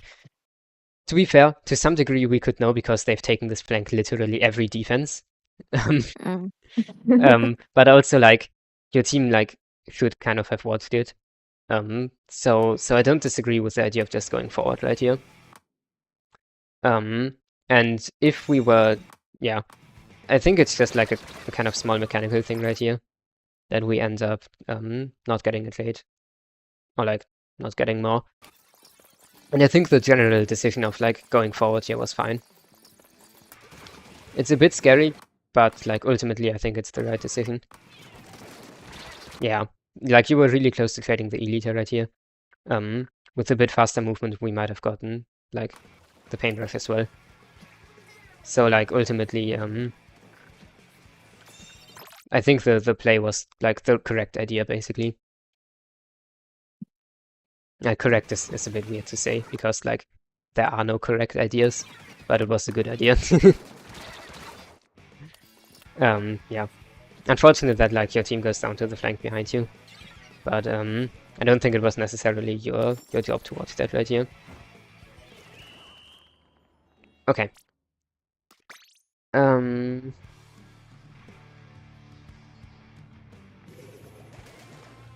Do you have, like, questions about, the kind of how far you should go in situations like that? Or like just any questions in general at this point? No, so I think we've already cleared up everything. Okay. That I was unsure about. You're also doing a great job explaining. Thank you. Okay. In that case, I think we actually have time to go over one more game. Which is unusual for me. Usually I yap about games for so long that I only really have time for two. But we can look at the third one now. Okay. Marlin is a really weird tower map. It's... I mean, Marlin itself is a kind of strange map, right? Because of like the gimmick with the fence. But especially tower, like this tower path is really weird. And especially as soon as the tower gets like in this kind of area, it's really difficult to stop it. Yes. Kind of look at the graph. I think it doesn't end up getting that far that much. But we'll kind of see. Yeah, it's also one of those maps where I'm not really sure. Like once my team is pushing, I'm unsure where I want to be. Yeah. Yeah. So I know. I guess I know that I kind of in most situations while we're pushing, I want to be on the high ground already, and maybe trying to take fights there. But it's really dangerous for me to be there. Yeah, and to be fair, Yeah. this map is really weird. And it's kind of not easy to answer that question of how far we should go. We'll see like in what cases it comes up in this game, and then we can talk about context a bit. I mean, I assume the answer is really situational. Yeah, it is. As always in this game, there aren't really easy answers. Yeah. I like this opening so far. We've taken a lot of space, not because like we've gotten any picks or something, just because we've painted up this area and we've enforced that, and like the enemies can't really be here anymore. So I like that a lot. We should fight this. I like that we're fighting this. Good job. I am watching the wrong person. I'm very sorry. Yes. Sorry about that. Let's take a look again.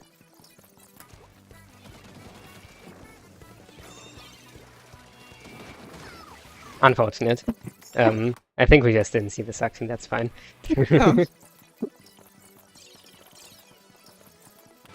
Oh. Yeah. The general idea of going to fight the shot was good.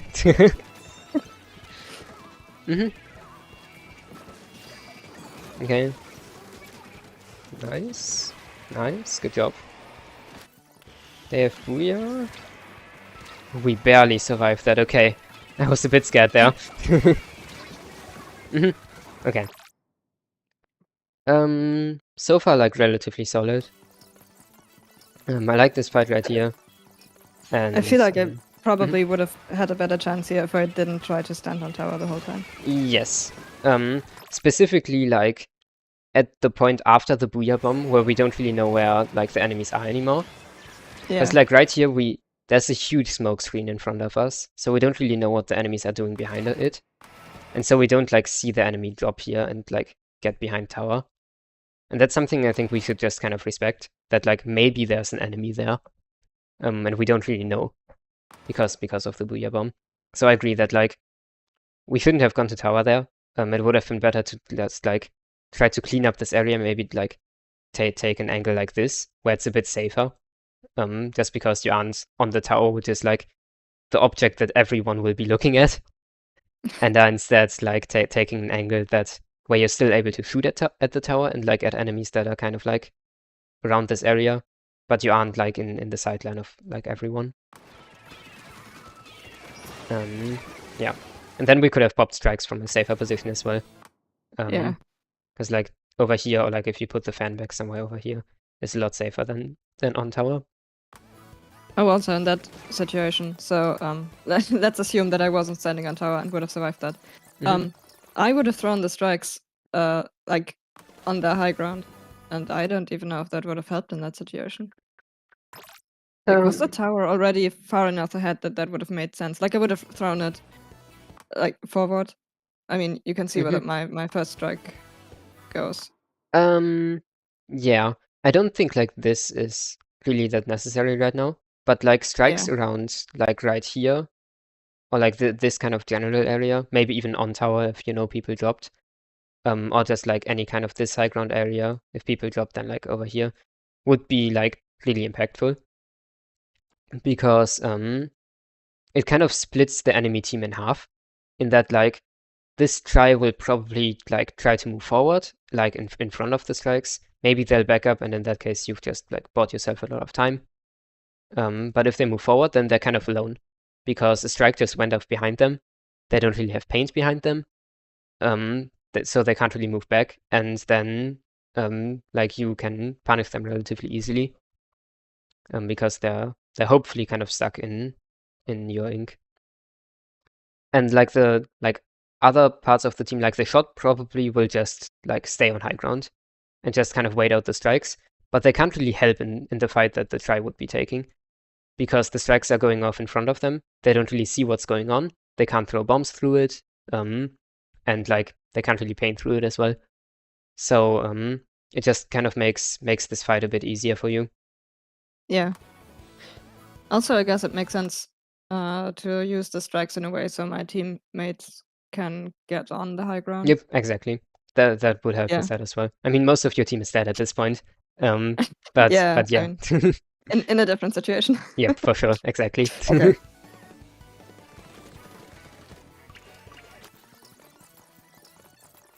Your teammate actually rode the tower for a really long time. Okay. Nice, good fight. Yeah, we were kind of taking the fight like a bit stealthily, just kind of like swimming around in mid, and I like that a lot. Like just kind of staying here, playing patient, and waiting for fights to come to you. That's really nice.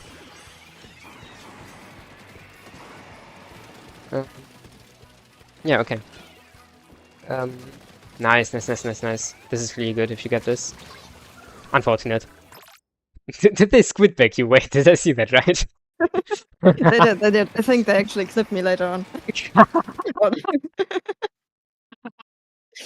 Although so I have funny. to give them that. I think that's like the most polite squid bagging I've ever seen. That's very funny. The idea here is really, really good. We kind of just barely fail in the execution, in that we throw this bomb a bit too early, and then we focus on like punishing this jump a bit too much, and the try can fight us. But like, I like that you're pushing this. I like that you're taking this kind of important high ground position really fast, and like trying to push the enemy back when your team is in numbers advantage. And that kind of, in this case, rewards us with the opportunity to punish all these jumps. Which, yeah, we like mechanically screw up, but like, we shouldn't think about that so much as like thinking about that the idea was really, really good. It's really funny that I squid back you. Uh-oh. That's weird. I think they're lagging a bit. Yeah. Some weird stuff happened there. Your team is cleaning up things very well, though.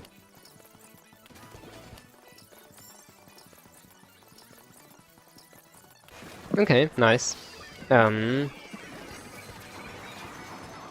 yeah. The enemy didn't really have many options to back up there.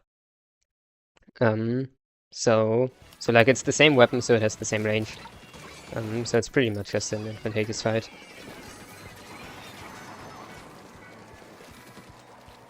Okay, nice. Like taking the high ground here. A bit slow in execution. If we were like a bit faster there, then we could have punished the try for going for the tower. But again, the idea is like correct, and I think really good, of like going on high ground, getting cooler.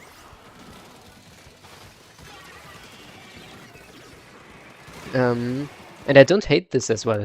I don't know how we go about this in future. Yeah, really good.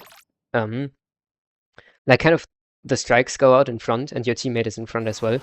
So I like that you go forward with that. Because like you have the space to go forward. You have all those strikes, you have all this paint. That's just like the try behind, but we can just like go back and watch that. So good job on that. I think we could have stayed on top right, to be honest. It's scary for sure, because the charger will be watching. And I get being scared of the charger. Because where chargers do are I scary. wanna go on top right? Okay, what I'm thinking right now is just try to stall for as much time as possible here. You kind of like if you position yourself a bit further back, then the charger will have a harder time hitting you, just because it's further back for them, and at some point their range ends. And just kind of dancing around here. You can make yourself a bit more difficult to hit if you like, if you just swim around really fast and like substrafe. Do you know what substrafing is? Yes. Okay, good. Just kind of move around here. Maybe throw bombs at the charger, then they'll have a harder time shooting at you. But like, as a general idea, just trying to be annoying. You have cooler, so if you didn't have cooler, you could actually just shark right here. You could like you have so much paint, you can just kind of sit down and like stay here. And what are they gonna do? Like the charger doesn't know where you are, they can't really shoot you, and then like the rest maybe paints over you. But even then you should have a good opportunity to shoot them before they can do that. Because you have cooler, you can't shark. But that also means that like you can take more aggressive fights without being worried about dying so much. So to some degree, some idea might just also be running in. I don't think it's the smartest idea, but like you have cooler, so you can do whatever you want. But yeah, just kind of holding this high ground position, or like this top right here, is really strong, because it's so difficult for the other team to approach you. With the exception of the charger, it's like it's a really small slip of like of area, some of which is uninkable. That like it's relatively easy to shut this down and to stop people from approaching from here. Yeah. Strikes work, nice, good punish. And you actually stay alive, good job. Oh yeah, not for long though. I mean, you got a good amount of value out of that. Yeah. You were really, really close to staying alive there as well. So good job. I kind of didn't expect it of this situation. But yeah, good job on getting that trade. Wait, was that the charger that's just want to fight in like mid? 1 second, and oh, and it was the S-Blast. Okay, I thought there was like a charger that just tap shot an enemy from like 2 centimeters away. This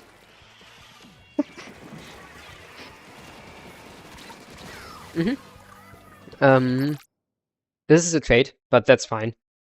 At this point, like you have a good lead, so like trading is effectively just okay for your team. At least in this situation right here. I like the approach. Then as soon as we get to fighting the tri-string, it gets a bit messy. Not the tri. The bucket, it gets a bit messier, but overall it's still fine. I like the kind of like play we did around the right side of the map there. With strikes, we're in advantage again.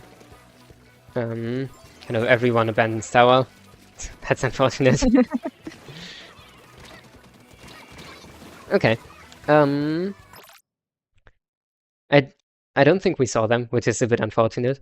More like we saw them relatively late. But I really like your intuition of wait, let's see this again. In kind of this exact situation, to kind of stop, like to try to move out of their line of sight. This is really important, that like if you notice, like as a fast weapon like T-Tech, if you notice your enemy has the aim on you to like quickly get into your ink and reposition. Bit too late, I guess, and because of like you get punished still. But like the intuition is really good, and like keep doing that. Yeah.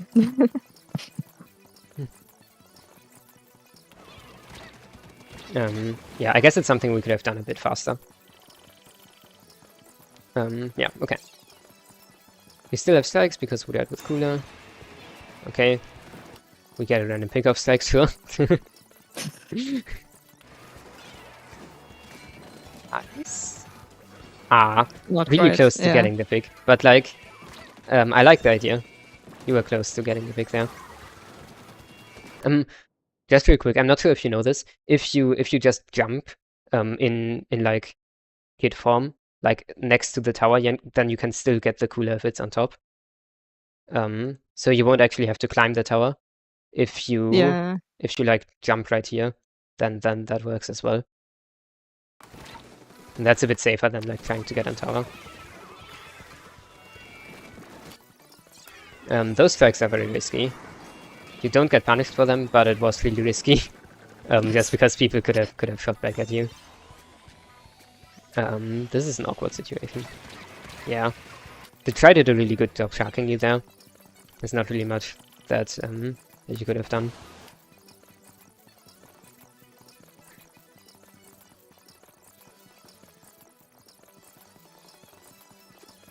Okay, that's a fine trade. We, like, at this point, we could just play for strikes. Realistically, as soon as the game hits a certain mark, which is like 15 seconds before the end of the game, you can just farm for strikes. And it works because, like, strikes just end the game. Is it actually okay to just... Because if I focus on farming strikes, like in our base, then I'm no longer helping out my team. Yes. So is it still safe to do that? In this context, yes. It's Okay. true that like there should be some sort of concern of doing that. Normally, if you just like farm special in your base, then your team is effectively one member down. But also strikes just end the game. If you have lead, then if you do it correctly, and we can head into PB in a second to talk about how to do it correctly, then they just can't do anything, and strikes are just like a kind of forced GG. And so in that case, it's actually worth getting the strikes, because even like if your team loses the 3v4, even if they don't like play defensive, which in this case it's what they should do, and like all go down, you still have the strikes, and you can still just end the game with them. Okay, and like the sort of parameters that make that true is, well, first of all, I guess the fact that there's very little time left. So immediately before overtime, and there's a lot of paint around us, so I'm always kind of scared that somebody's going to rush me down because of strikes. Yeah, there's and that's what people tend to do a lot because it's kind of what they have to do. You can still position relatively safely in most cases, because like the tower has to get really, really far. It has to get like until kind of like, wait, not quite this far, but like it has to get around here. Because of that, you can really just like paint your base. You can paint this, you can paint this, you can paint like this and this, and all of that should be safe enough, because for people to rush you down in those positions, they have to take all of this. Yeah. So in this game, it's pretty clear, although I didn't notice at the time. So I actually die a second time. Yes. That's unfortunate. to the bucket again, but we're fine. The person who had the Booyah Bomb actually gets the special. And then, Your team has like 3 GG specials in this game. So yeah, that still works. Okay. But yeah, strikes are just like such an easy overtime win that usually it's worth getting them, even if it means sacrificing some like space on the front line. Okay. Do we have any other questions? No. Okay. Then, well, I'll have to wait for the opening to finish. But then let's head into PB real quick, because I want to show 2 things. Actually, maybe you know both of them already. Just like how to use strikes to force like an overtime end. Yeah. Because like the way to do it is basically just like to stall your strike throws. To not throw like all of them really fast behind each other, but just to wait a bit. And that way like you can stall at the 5 seconds that it takes to like the overtime lasts if no one touches tower.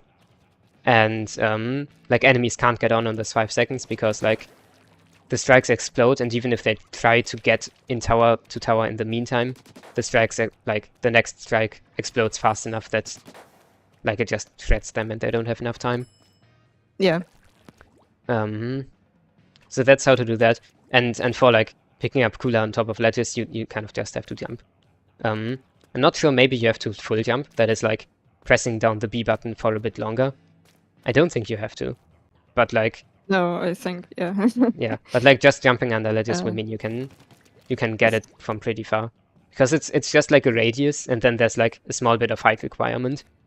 So like even if the Kula is relatively fast, so even if it is like maybe like over there, you can still get it from just like jumping. Actually, let's get Zap out and test it real quick. That's just a small thing, but like Kula is common enough that I think it's not a bad idea to talk about it. And I'm kind of curious myself now if you need to full up. Because I don't think you do. But we'll see.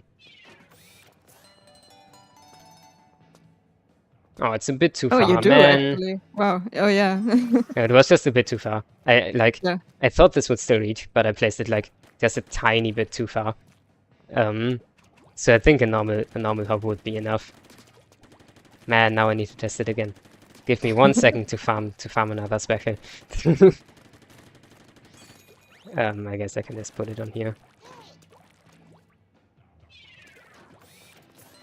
And then this. Yeah, short hop is enough. Yeah. Okay. Yeah.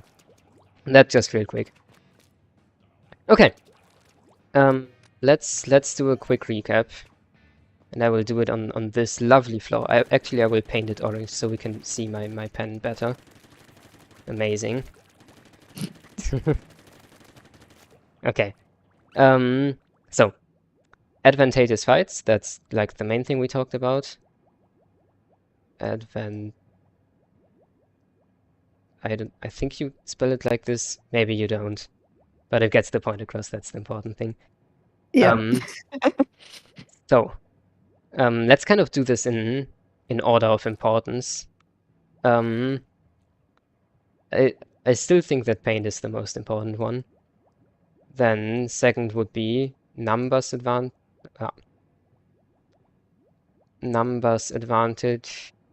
specifically because of taking different angles. Because if you don't take different angles, it's kind of worthless. Doesn't really help that much.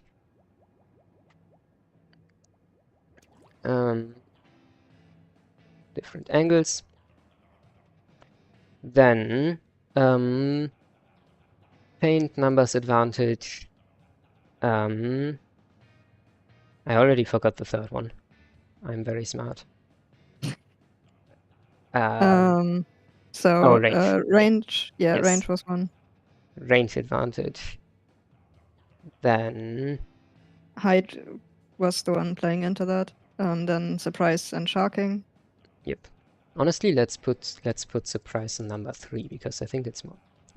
Yeah, I think it's more important. Because that's ultimately how like shorter range weapons get close to longer range weapons, right?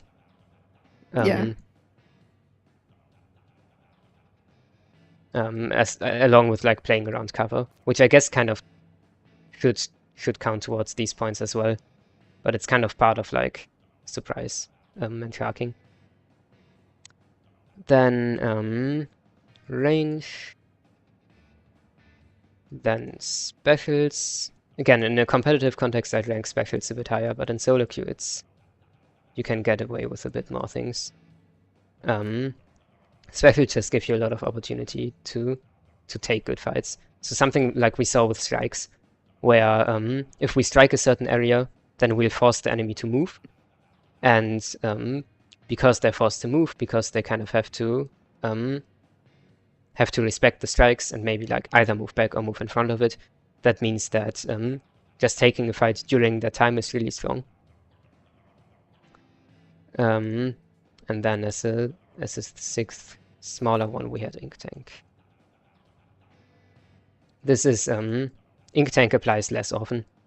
As like a weapon that throws bombs a bit more often, or like bombs that help in fights as well. It's a bit more relevant. And like when fighting against weapons that are very ink hungry, it's a bit more relevant. So like something like when fighting against a range blaster, sometimes you can just kind of wait for them to run out of ink. So yeah, that was the main thing around fights. And the big one really is different angles. And that's kind of what we talked about with tower control as well, right? Yeah. Which is like specifically on defense, using different angles to crossfire on the tower and kind of force people to get off tower or like to get splatted then. Yeah, and generally on defense, to play more safe, to use all these kinds of things as warning signals. Like specifically paint is a really good warning signal, but something that's also a good thing to keep track of is like on the top of your like UI, you see who has speckles. So if the enemy team has a lot of speckles, specifically something like Zuka or something that can punish you really fast, it's good to keep track of that as well. And then in defense, to play a bit safer, to play to like get more paint on your team, and then you'll get speckles as well. And kind of set up with your team to fight the enemies from different angles. And I think that's the main things. Let's talk a bit about how you can improve on those, because it'd be a bit awkward just to talk about things without talking about how to actually improve on it. So that's all of this. How to improve. The main idea is just to pick out one of those things, because most of this comes down to awareness, right? Seeing those kind of warning signals in terms of paint, seeing where enemies are, so how we can set up good crossfires. So it ultimately mostly comes down to recognizing advantages and disadvantages faster. So it's mostly awareness training that we're trying to do. So the most important thing is really to pick out one relatively small thing. So if we, like in terms of taking good fights, something we might pick out is, I want to like take different angles than my team in the next like 10 games, or like in the session that I'm playing today. So we want to set ourselves very clear goals. Something like take different angles from my team and help them in fights while not being like in this kind of same position that they are. And then just like trying to focus on that goal specifically for a while. Because that way, instead of just having like an overall really big idea, like big jumble of things that you want to improve on, you can actually say, I want to improve on this specifically, and that makes it like a lot more efficient. And you can actually like measure your success a bit better. Yeah, so that's pretty much the most important thing for all these kinds of goals. All of these, like, I think have relatively simple goals. So for paint, something like the main idea would just, I want to be more aware of where we have paint control and like where enemies could be hiding in that paint or something, and how I can use that paint to hide myself. And then we talked about the different angles idea already. Another idea might be like focusing on improving looking at the UI at the top, so we can notice when we have numbers advantage, and we can notice when we have special advantage and stuff like that. Yeah, so that should be the general idea of how to improve, at least if you want to focus on improving as fast as you can, because that's a relatively efficient way to do it. Okay. Yeah. Thank you so much. No worries. I hope I was able to help. If you have any questions, then go ahead. No, I mean, like I said, basically we're already talking through everything during the replays, and you're really good at explaining. Okay. So yeah, everything's clear for now. That's good I to guess hear. if questions come up, that would be while I'm actually putting things into practice and then stumbling on stuff. But yep, for sure. Yeah. And in that case, you can just DM me. Oh, that's great. Thanks. Or like ask in public channels for help. Something like Yeah. I mean, it's a bit biased saying that as a director at Splatoon Stronghold, but Splatoon Stronghold is a really good server to ask for advice in. Yeah. Are you in that server? Wait, let me check real quick. I am. That's good. Okay. Yeah. But I think that will be everything. Thank you a lot for being on. I hope you were able to learn. Yeah, thank you so much for having me. Also, I think it's awesome how you like point out things that I did well as well. So Yep. That kind of helps. Also helps me know what I should keep the same. Basically, what I'm already doing well. Yeah.